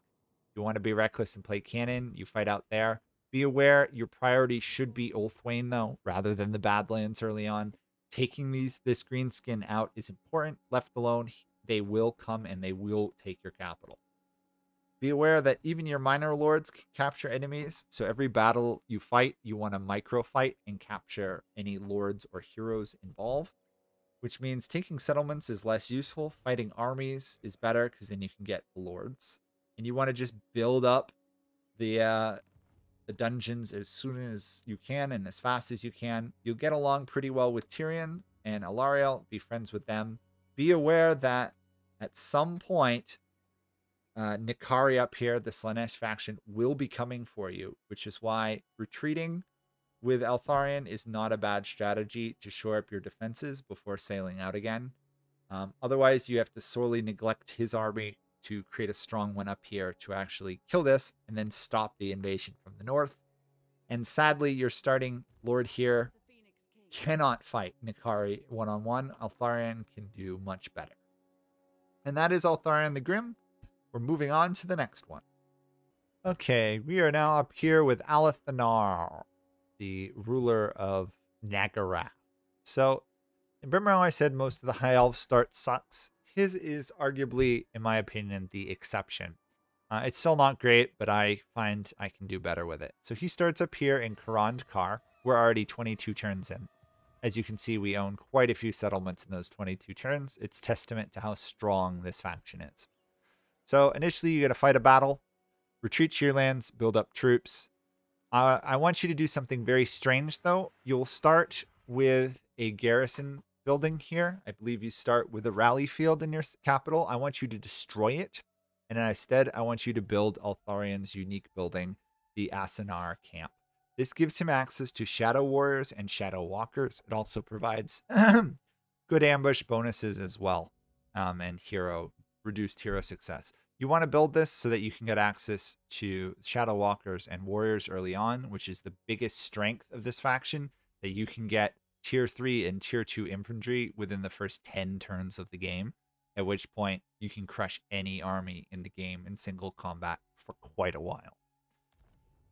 So the first turn of your recruitment, make sure you only recruit spearmen or the base archers. Don't do shield guards, don't do rangers, and don't do archers with armor, because destroying the building will prevent you from building them. You want to do the spearmen, and then once you build that building, you want to start recruiting Shadow Warriors, which are just a monstrous range unit. As you can see, we've got quite a few of them. They're very powerful. Now, I want to show you something interesting. If you look at these, the Shadow Warriors have inferior stats to the Shadow Walkers, but the cost of upkeep isn't huge. And in fact, if you put it in Alith Anar's army, it's even lower. The difference is Shadow Walkers take 2 turns to recruit versus the Shadow Warriors 1. Shadow Warriors 1, anyone can get of the elves. Alith Anar is the only one who gets Shadow Walkers, which are significantly better. They're master ambushers. They can shoot while hidden. Basically, the enemy will never be able to catch you or shoot you unless they have cap. It allows you to fight significantly stronger armies, 2 armies with 1. I just think that these 2 armies combined with him are just monstrous early game. You want to expand from Black Creek Spire to Slaver's Point. Once you got that, I recommend you pause. At that point, you should be able to start recruiting Shadow Walkers. You're going to want to take a couple turns. I waited even a full 6 turns, or a full 4 turns to get a full army. Then after that, it's just Spearmen. You start off with some Eagles and Shadow Warriors. I just left these. And once you do that, expand out here, Shrine of Ladriel, Blacklight Tower. I find Monolith tends to get taken by the Vampire Coast singing lady there. His name I'm drawing a blank on. Colostra, the Damned. And at some point, she'll attack you, so you might want to attack her first. She's pretty easy to take out, especially with Alice Shadow Walkers early on. He himself is really useful as well. We'll get into that. Once you've done all that, you'll probably be getting declared war on by Malekith, by Hellborn, and everyone else. At which point, thankfully, they're a distance away, so you have some time to build up. You'll probably also have to deal with some Beastmen as well. You're going to want to try and pause and defend for a little bit. Ideally, Malekith is going to probably invade by land. Hellborn tends to get tied up fighting, so she's not as big of a threat. But if she does invade, she tends to go to Blacklight Tower, meaning getting that to level 3 and getting a garrison in there immediately will make that significantly harder to take. Outside of that, since a lot of your lands here are vulnerable and you're surrounded by enemies, you want to get garrisons in them pretty much as soon as you can. So that is kind of his start. After that, you can either push southwest here, take out the remaining High Elves and other stuff. Dark Elves, Beastmen. You tend to be able to get an alliance with the Sisters of Twilight if you can, or at least non-aggression with them. Then your goal is pretty much the next target is Naggarond, Malekith, then Hellborn. You can easily run over this whole area in 80 turns. By turn 100 in my run, I basically controlled this whole north area. You're very tolerant of all the various types of climate you'll find in the area, except for Chaotic Wasteland, which makes holding the north hard, where the Warriors of Chaos are. You're still going to want to walk in and wipe them out, though, because they're a pain. Once you do, though, don't expect much out of those settlements. Honestly, you can just turn off taxes, leave them there, and don't even really need to upgrade them. Just kind of let them sit there. And that's his moves. Now let's get into how his faction plays. I wanted to cover the start first, just so that you guys could see how fast you expand. So he has the Court of the Shadowlands as his faction. He's got characters that will get marked for death, which is up here. These guys, if you kill them, you'll see you'll get a massive amount of money and other traits. They can be very powerful. If you click on them, it will tell you where they're located. Problem is, sometimes it will assign you stuff on the other side of the map. This is how you make money as this faction. Most High Elves struggle getting an economy going. Alith, Anar, so long as you are fighting these guys, and you should be conquering quite a bit, you tend not to have too much money problems. As you'll see, we've already got quite a few settlements being upgraded. And we're broke at the moment, but we're starting to get income. You basically get a jump start in your economy because your first couple marked for death tend to be the enemies you're fighting already. It's quite possible to fight a single lord and get like 15,000 gold out of it. It's pretty crazy. And this repeats periodically. You have a unique ritual here, this invocation of Morahag or Moraheg. It summons a unique hero that will assassinate one unit without fail. It cannot kill legendary lords completely, but everything after that, you can take out. And even these guys, if you eliminate them, they'll get wounded. It still counts. So it costs a fair amount of resources. Be aware you have to, you have to put Reaver Patrols, which is one of your edicts, on your province. First, once you do that, it's quite possible to summon one, spend some money, run them out, go after an enemy halfway across the map, kill them for a ton of money. These do refresh periodically over a handful of turns. If you eliminate one, they're not replaced immediately, so you only get 3 every 20 turns, but it can be pretty powerful. So let's look at the High Elf Edict since we didn't do that earlier. So Rebuild Lost Splendor here is the one I mentioned. You're probably going to be on it most of the time. Banish Corruption. If you've got Corruption, gets rid of it. Rally Citizens Militia is useful for building up armies, getting strong ones. Probably the other one you're going to use. Once you build up the settlement, you're probably going to want to turn on Tribute to the Phoenix King, which just boosts income and tariffs. And then Reaver Patrols, if you're getting invaded, will slow them down. You'll notice none of the High Elf Edicts provide order. That's because you have to get it through buildings. So let's look at Alith himself.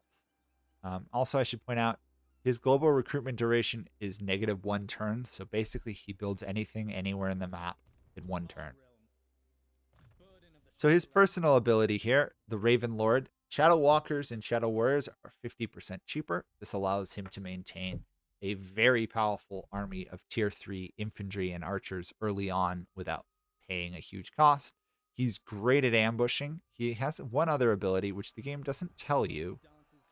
It's when he marches, he stays in the stalking stance. This is like right out of the Skaven. He's got a very good chance of ambushing enemies he attacks. So they will not get reinforcements and you can wipe them out completely. It is very powerful. True, you have a lower ambush chance, but I find you still ambush about half, if not more of the time. So other stuff, he's got a variety of stuff. Some of these I've added as the game has gone on, but you'll see you can get a lot of traits on him pretty quickly. His personal stats, standard blue line for the High Elves. You definitely want to get towards Elven healing so that your army can fight more since you're surrounded by enemies. If you can get Renowned and Feared and Quartermaster, also great ones. But it is his personal tree and his unique top yellow tree that's really useful. First off, he's an archer, which makes him rather unique for a legendary lord for the High Elves. Most of them are melee or mages. He is the exception. He already has very good range. It's huge, 309. He's basically a mobile artillery unit, and he hits hard. He is quite capable of killing artillery from a distance by himself, and he can boost that further. Seeking Arrows makes it even further, more damage. Deadeye, faster reload, more ammo. In fact, the biggest problem with him is he attacks so often from such a far range, he may run out of ammo. Piercing shots, volley of high arrows gives him a magic missile ability, which is really nice that he can cast. And overall, he's very strong at range, and you want to maintain it. Skirmish mode on him is actually quite viable, since he's got good movement. His unique line here, Revenant and Causes Fear, reduces enemy leadership. All told, that stacks for about a 10 to 12 leadership reduction, which means enemy armies rout more often. He's Ruthless. This improves Shadow Warriors and Walkers, move faster, hit harder, shoot better. Sworn to Vengeance, boosts of your army when fighting Dark Elves, which is your main opponent for quite a while. Becomes insane. Specters, improves and solves that ambush success penalty you have from that unique stance. It's very useful as well. And then you get Shadow King, Renegade. Gives a penalty with the High Elves. Don't worry about it. Take it anyway. 12% missile strength on a faction that's all about ranged, powerful archers is nuts. And Shadow King here allows him to, first off, control all his provinces better. Solves the public order provinces problem of the High Elves. It allows him to summon a clone of him that does 50% of his damage. Doesn't sound like much, but when his range is doing 408, his clone is doing 204. He can use it 3 times. Obviously, there's a cooldown. Only when he's out of melee, which he should never really be in melee. Not that he's bad in combat. He's actually quite competent in melee combat, but his main damage is range. It's really solid for him. He starts off with an ability called Mislead. This replaces it, makes it stronger. I believe the original one doesn't do damage. No Rest for the Wicked. He gets pretty early on. Gives more campaign movement speed after you win a battle. So you fight a battle, kill them, you get additional moves so then you can move and take settlements. And he's got perfect vigor. Infiltration makes enemies have trouble getting him. Stalk makes him invisible. So he'll move and shoot pretty much while invisible. It's pretty powerful. And then outside of that is his normal stats. Getting Loose down here for the reload skill and Darken the Skies, which just improves everybody's reload skill in an area, is very powerful and worth getting as well. Overall, there's almost no way to build this guy wrong. The only thing I wouldn't do is go down his yellow tree too much early on. That's more of a later thing to do. You definitely want to have Shadow Warriors and Shadow Walkers. All told, combined with his trait, Shadow Warriors for some reason are expensive. I don't know if the upkeep reduction is applying to them, but it's definitely applying to Shadow Walkers at the moment. They are worth building. They have less units, but overall a stronger unit. And then you can just overrun everybody. Your job is to kill the High Elves. You do get a very interesting mission to kind of come back here and reclaim the Sword of Cain area, which I guess is where Nagarath was originally, because the province name is Nagarath. It's worth doing if you've got free time. The odds are you're not going to get there until someone like Alarielle controls it. His personal missions his quests are pretty good. Shadow Crown isn't amazing, but it does boost melee defense and speed for his units in an area around him. Meaning if you've got your archers on skirmish and he's part of them, they're almost uncatchable except by cav. And they've got better defense if they do get into combat. Plus, you'll have better chance at ambushing armies you attack. And then his moonbow is quite cool. First off, magical attacks, missile strength, range, and ammunition, all great for an archer. Moonbow allows him to cast a very, very strong magic missile ability. Look at that damage. Casting this onto a single unit, usually lords, will take out a good chunk of their health. And that's what he should use to blast enemies down after he's weakened them with range. Be aware, of course, because he's a ranged hero, sometimes he'll have trouble firing to melee, so you got to keep an eye on him. Target lords, snipe them. It's pretty powerful. He has a unique other item. He gets this Stone of Midnight. It's unique, gives him a huge ward save, and gives a missile resistance to all his allies in an area. So, all told, if he's standing amongst his archers, it's probably the strongest range collection that you can build in Total Warhammer 3. And that is Alith Anar. Very strong, arguably one of the better High Elf starts, despite a lack of economy in unique buildings. And on to the next lord. Okay, here we are with Teclis, the twin brother of Tyrion, the lore master of, I believe, the Order of Lore Masters. So we are again several turns into this game, 36 in fact, mainly because I wanted you guys to see what the province's areas look like, because you might not have seen this unless you've played him or the Siege faction. So he starts over here in Sotek's Trail. You've got the standard initial fight. Now, this is one of the few times I don't want you to fight the initial fight. I want you to move back to your lands to recruit new ones, or you could do the strategy of raising a lord and training units. But since your economy sucks, you're better just marching back to your lands and recruiting that. The reason I don't want you to fight the battle is, first off, it's not the easiest battle, but second off, you'll be in enemy territory. You cannot take this settlement down here unless you micro-fight both battles, because it is a capital settlement. And if you try and march back to your lands after the battle, you will be out of range, which means moving back there becomes pointless, basically.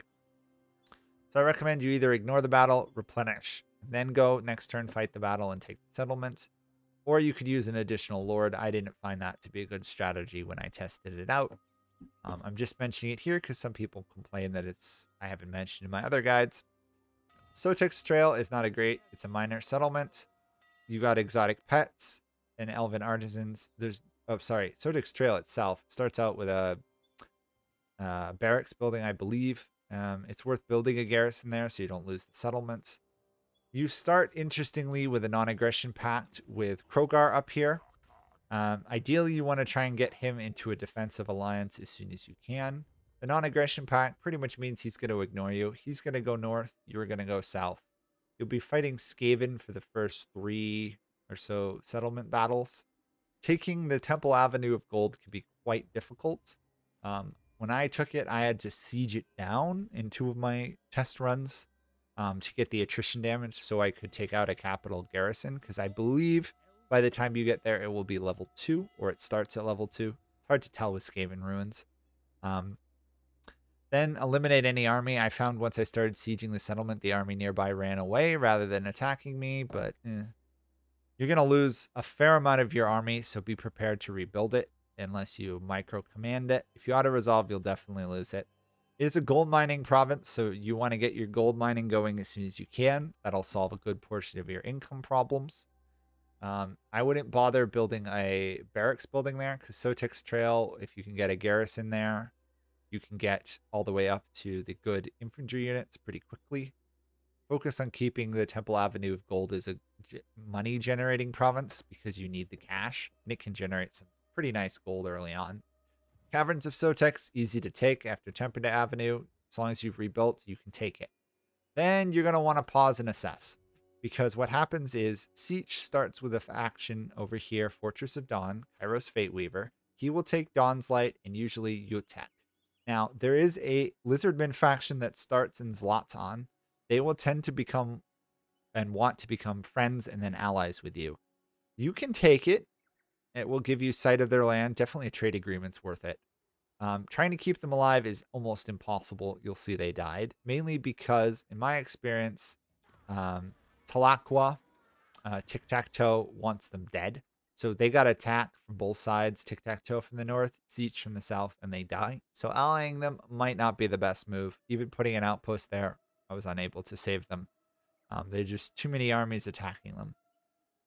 Taking Sword Pindar can be very difficult because of the corruption in the area from Zeech. So what you're going to want to do is you're going to want to do Invocation of Isha. So you get immune to attrition, corruption, purging, and replenishment. Then you can kind of walk in. As you're walking in, they will lose a good portion of their corruption, which means they start taking penalties and you don't. At some point, just from that edict, you can march around freely without worrying about any chaos attrition. Taking Sword Pindar, it's up to you which way you go. I went north initially in one of my runs to UTech to try and save my ally. And because I did that, I was able to eliminate Kairos' army because he tried to retake the settlement and I ambushed him. The other option is you take Dawn's Light and then race to Fortress of Dawn before Kairos returns. You're probably only going to get Dawn's Light and then you're going to have to set up an ambush up here north of Tor Supindar. Once you wipe him out, he doesn't rebuild rather fast. Race over, take Fortress of the Dawn, and he's gone.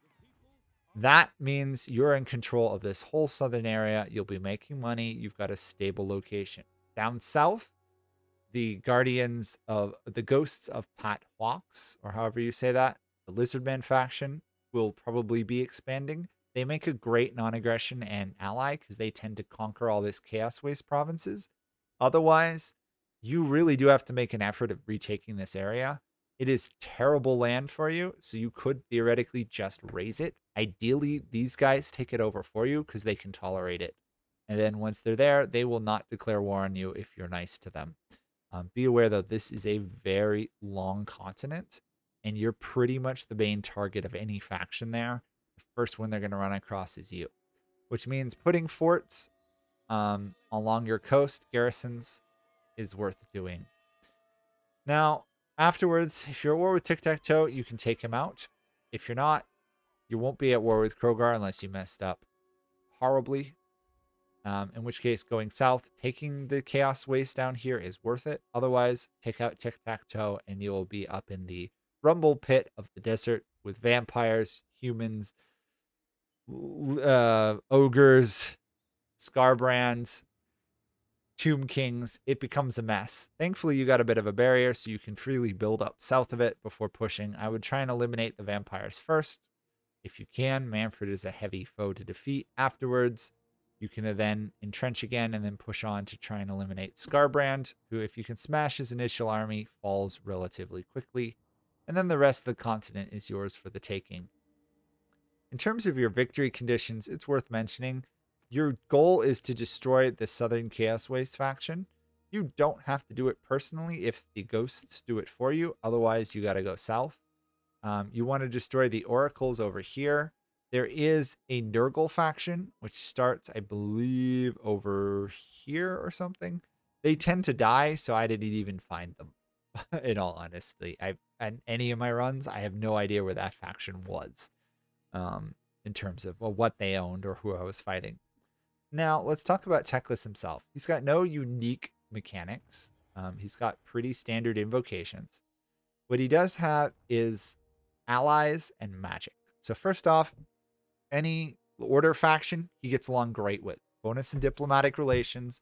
It's great being a high elf because you can get trade and non-aggression pacts. Any mages he gets are stronger, and he can recruit cheaper swordmasters and phoenix units, high level. Now, his allied recruitment cost is rather interesting. So we can't show it here because we don't actually have any allies at the moment. They died. But you can recruit your allies' units if you've got a defensive or a military alliance with them.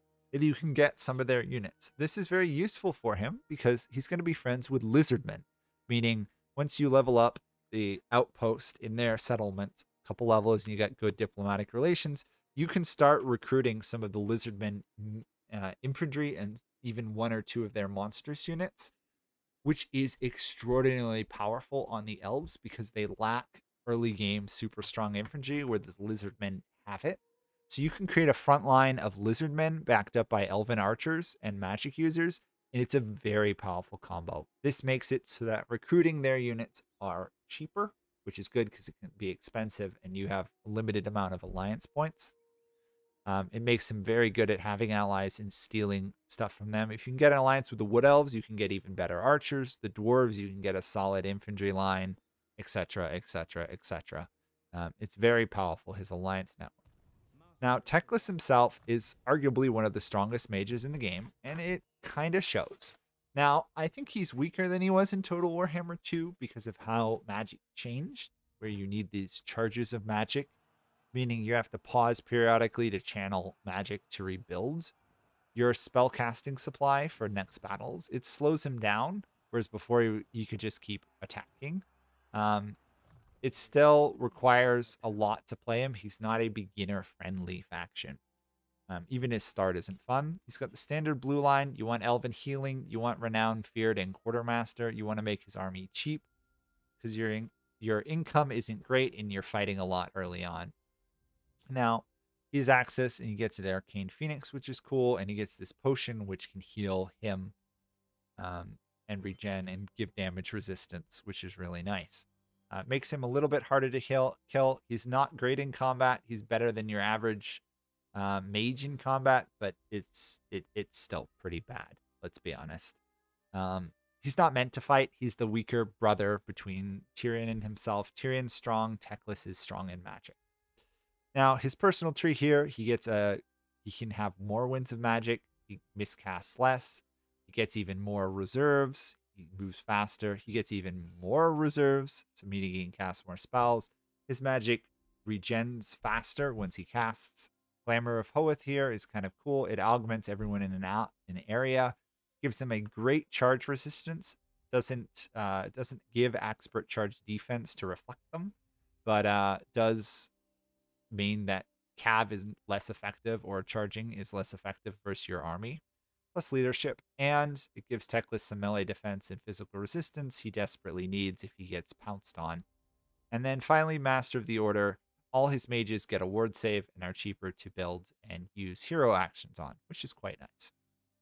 In terms of magic, he's got mainly offensive or strong ones. Flock of Doom is decent.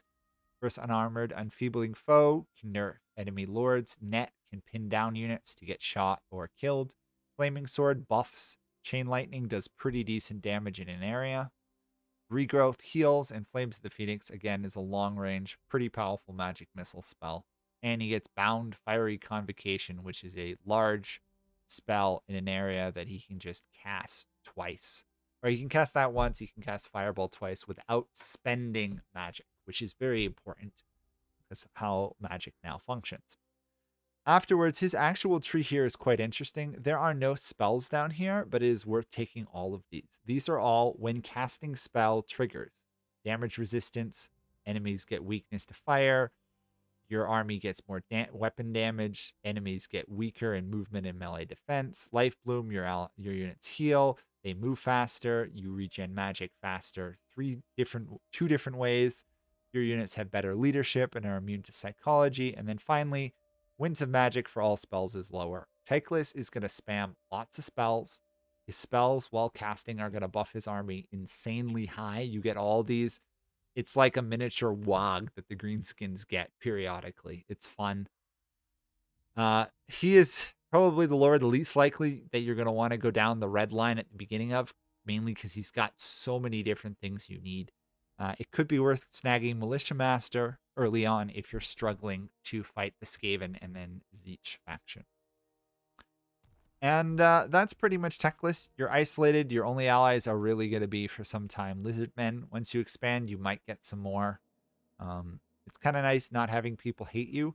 If you do want to expand a bit more, you could send a hero across to here. And if there's the High Elf and I forget what they're called, Guardians of something, you might be able to confederate them and expand there, but overall, you've got enough to do here. After you secure this region, if you're allied to the Lizardmen around you, wipe out the Chaos Waste, you can kind of then go off adventuring and expand wherever you want. I would personally probably recommend you travel over here to this area and then north, taking out Norgol and Gorst as well and subduing this area. But it is up to you, and it does vary on what's going on. In terms of his quests, they're all buffs towards magic, basically. This one basically prevents enemies from casting spells. Over. Cooldown on spells, more spells, spell resistant. He can become insanely resistant to spells. Faster regen of magic when he increases winds of magic. Cheaper spell cast, almost no base cast, mischance. More ward save, increased cooldown. Your spells are at like a 70% cooldown or more, so you can just spam them out really fast, do lots of damage. Again, increase in winds of magic. Mages are better. You can recruit them basically anywhere for higher level. This is a buff to the initial one that you start with, which is rank 5. Now your mages, when you recruit, will be level 7. And then finally, the Sword of Teclis. Cheaper upkeep, magical attacks, melee defense, some damage, missile resistance. He's still never going to be a melee line fighter. This just means if someone gets to him, he's less likely to die. Makes Chain Lightning, which is his offensive spell, cheaper, and allows him to regen magic reserves as well. And makes him not entirely immune to missiles, but it does give him a huge boost to the missile damage, especially if you get Greater Ward and Ward of Hoeth. It becomes Greater Ward is just a amazing one, and it's worth taking. 10% ward save is huge, and Ward of Hoeth, all told, he'll get resistance like 30, 20, 30 on everything. It makes him hard to kill. Still not worth throwing into melee combat, but spam spells from behind the line, buff your troops.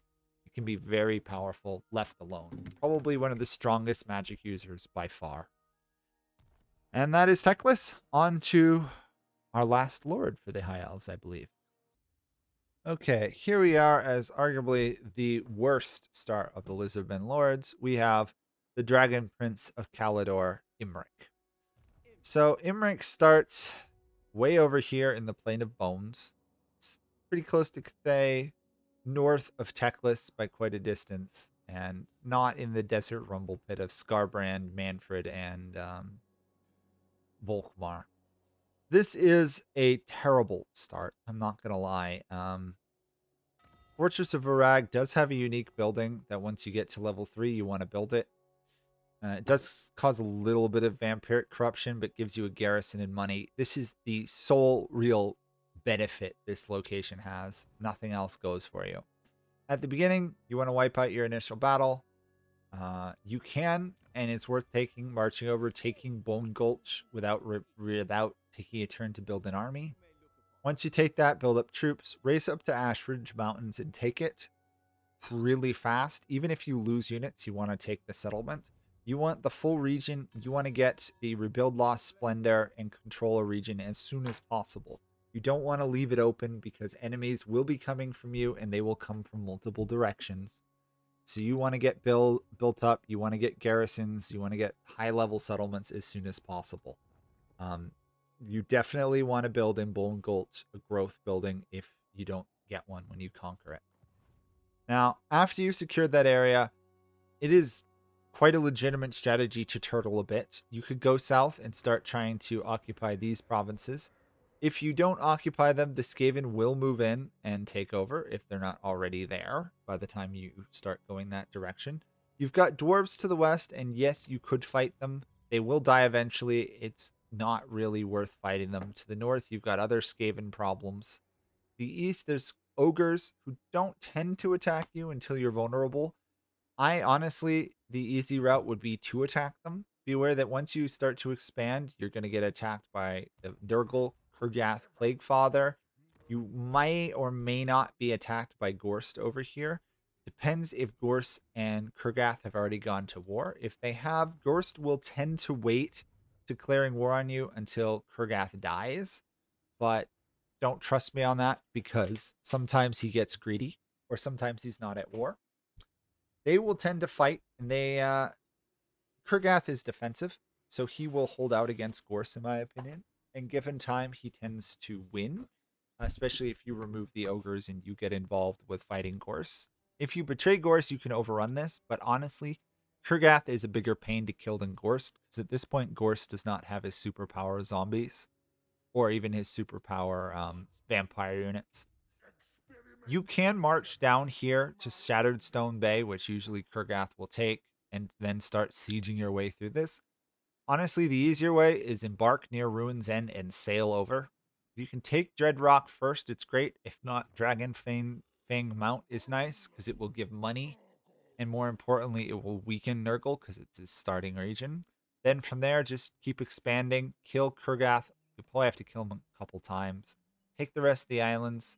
Then once you've consolidated this, and hopefully all the annoying plagues that keep popping up in your land and Nurgle corruption is gone, then you can declare war on Gorse and take him out. His capital falls really easily because it doesn't have walls. Once you've done that, you can easily, if you wanted to, expand into Cathay. It's much better to make them trade partners. The ogres here tend not to be overly aggressive. They might be. If you do, kill them. If not, you'll have to deal with the other problems. Normally, at some point, Queek Headtaker will expand this direction and declare war on you. Be aware that he is a very aggressive AI. If left alone, he will easily jump in and start sniping your provinces. If you throw garrison buildings in your lands with walls, he will struggle to take your settlements initially. Depends on how many storm vermins he brings. So you'll probably have to go back and fight him at some point. It is worth fighting him because it will get you more wasteland provinces and eliminate a major threat. The danger is it will start pushing you into the absolute rumble pit of this region. And if you go too far north, you'll get involved with the whole Karak 8 Peaks mess that's over here. The dwarves over here, I've struggled getting them as allies. You can get them as an ally. Trading partners is nice. Eventually, they will probably die. If not, could be worth wiping them out because you can live in their lands pretty well. This guy, the only places you can't live are ocean, obviously, frozen lands, and chaos wastelands, none of which are near you. Basically, feel free to occupy everything. Just be aware, once you start going into the desert, some of these forests, which is kind of odd for an elven faction, you have issues with. Same thing with jungles. But you can easily grow to dominate this area. He really doesn't have any overwhelming, like, these are things you have to do. He's supposed to kill Clan Rictus, who's to his north, and is a Skaven faction, who will eventually declare war on you. They don't tend to be super aggressive early game, but they are opportunists. You have to kill off Nurgle, which is why going east is not a bad starting move before Nurgle gets big and starts using plagues like they're going out of business. As long as you get garrisons in these buildings, I find that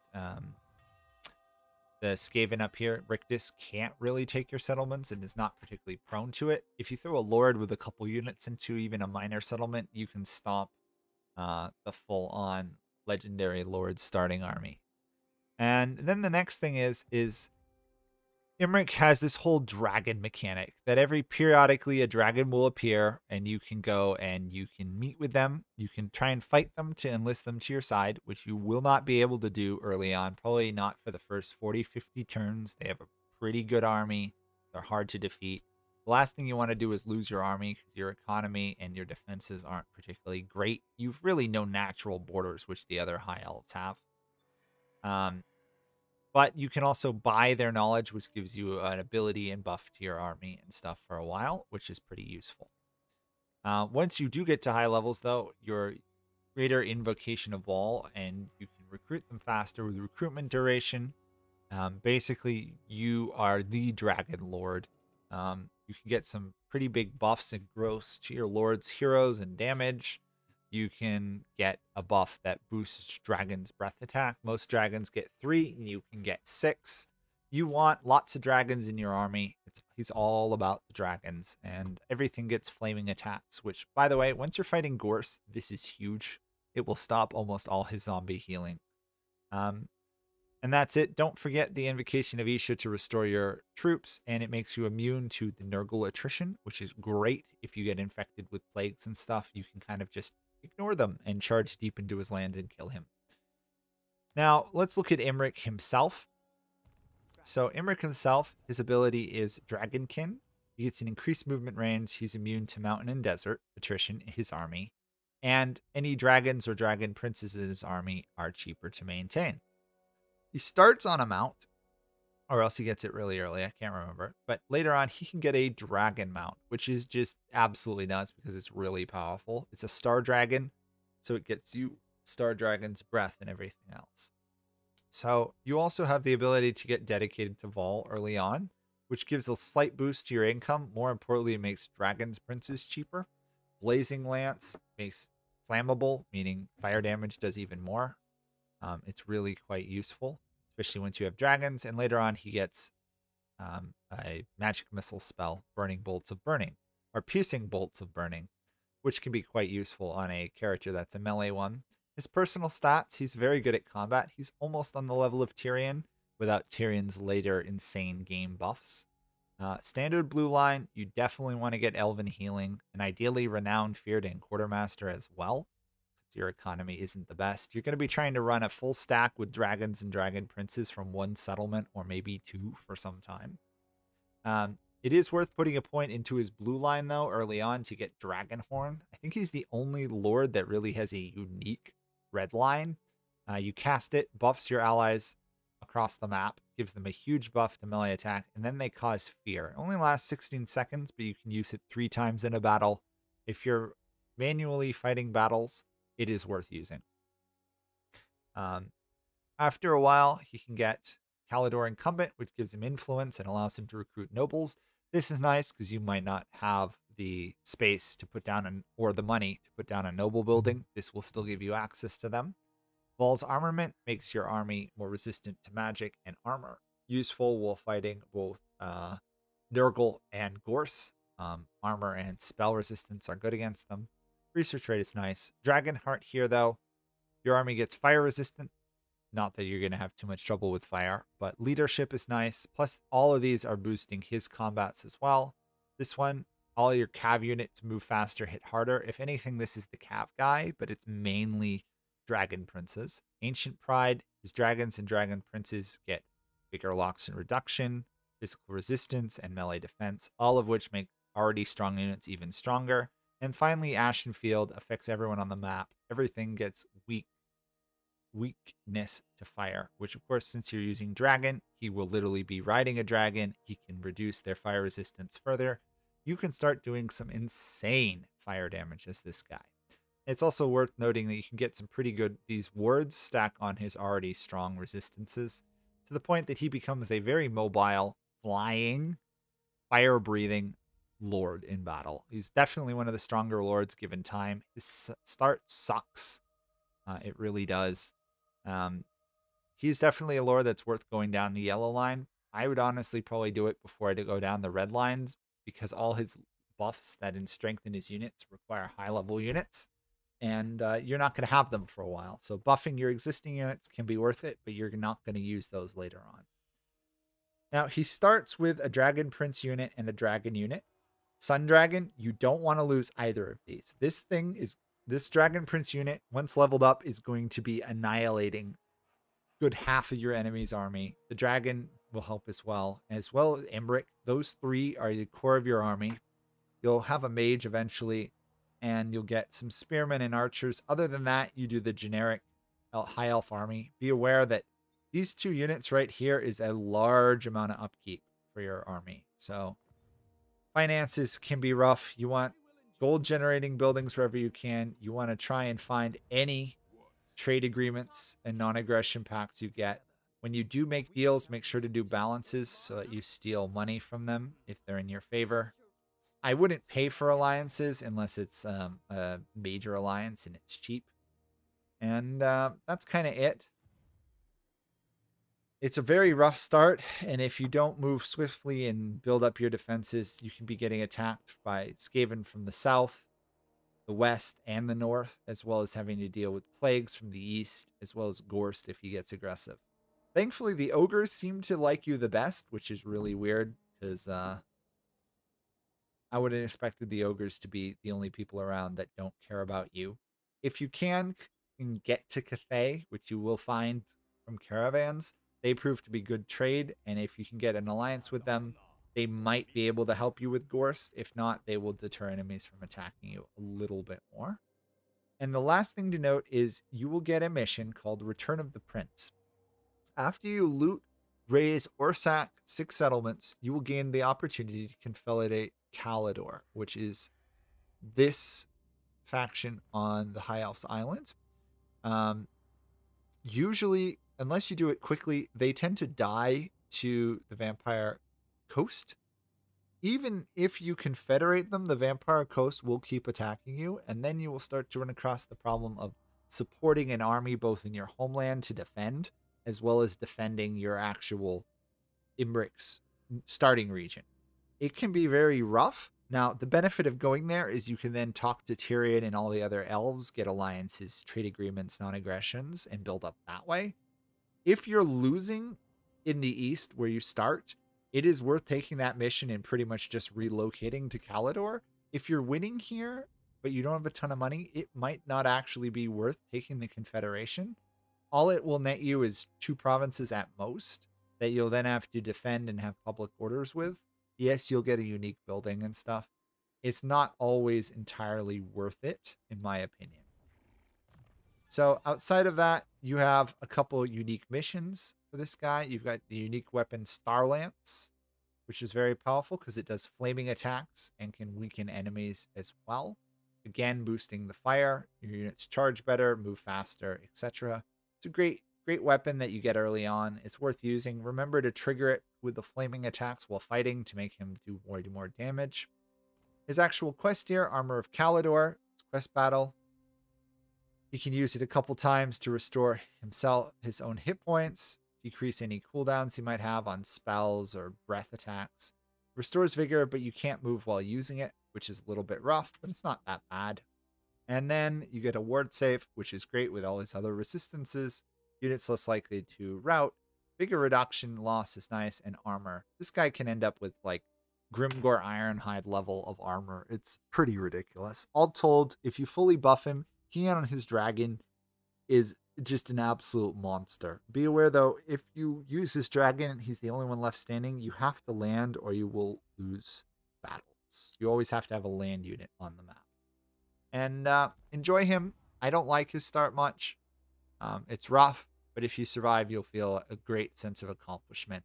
Plus, dragons and dragon princes are just fun to use everywhere. It's a fun campaign if you survive.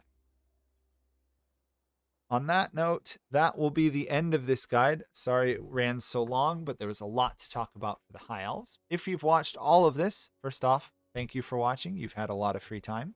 Please do like, subscribe, and all of that. I do have memberships enabled if you want to support me for some reason. I also have a Discord with a half-decently active community that I answer questions on. Otherwise, leave a comment. I'll be sure to answer it if I can, or someone else will. And in general, just thanks for watching it. I enjoy making guides, but I enjoy people watching them even more. And I'll see you guys all in another guide, let's play, or a live stream. Bye for now.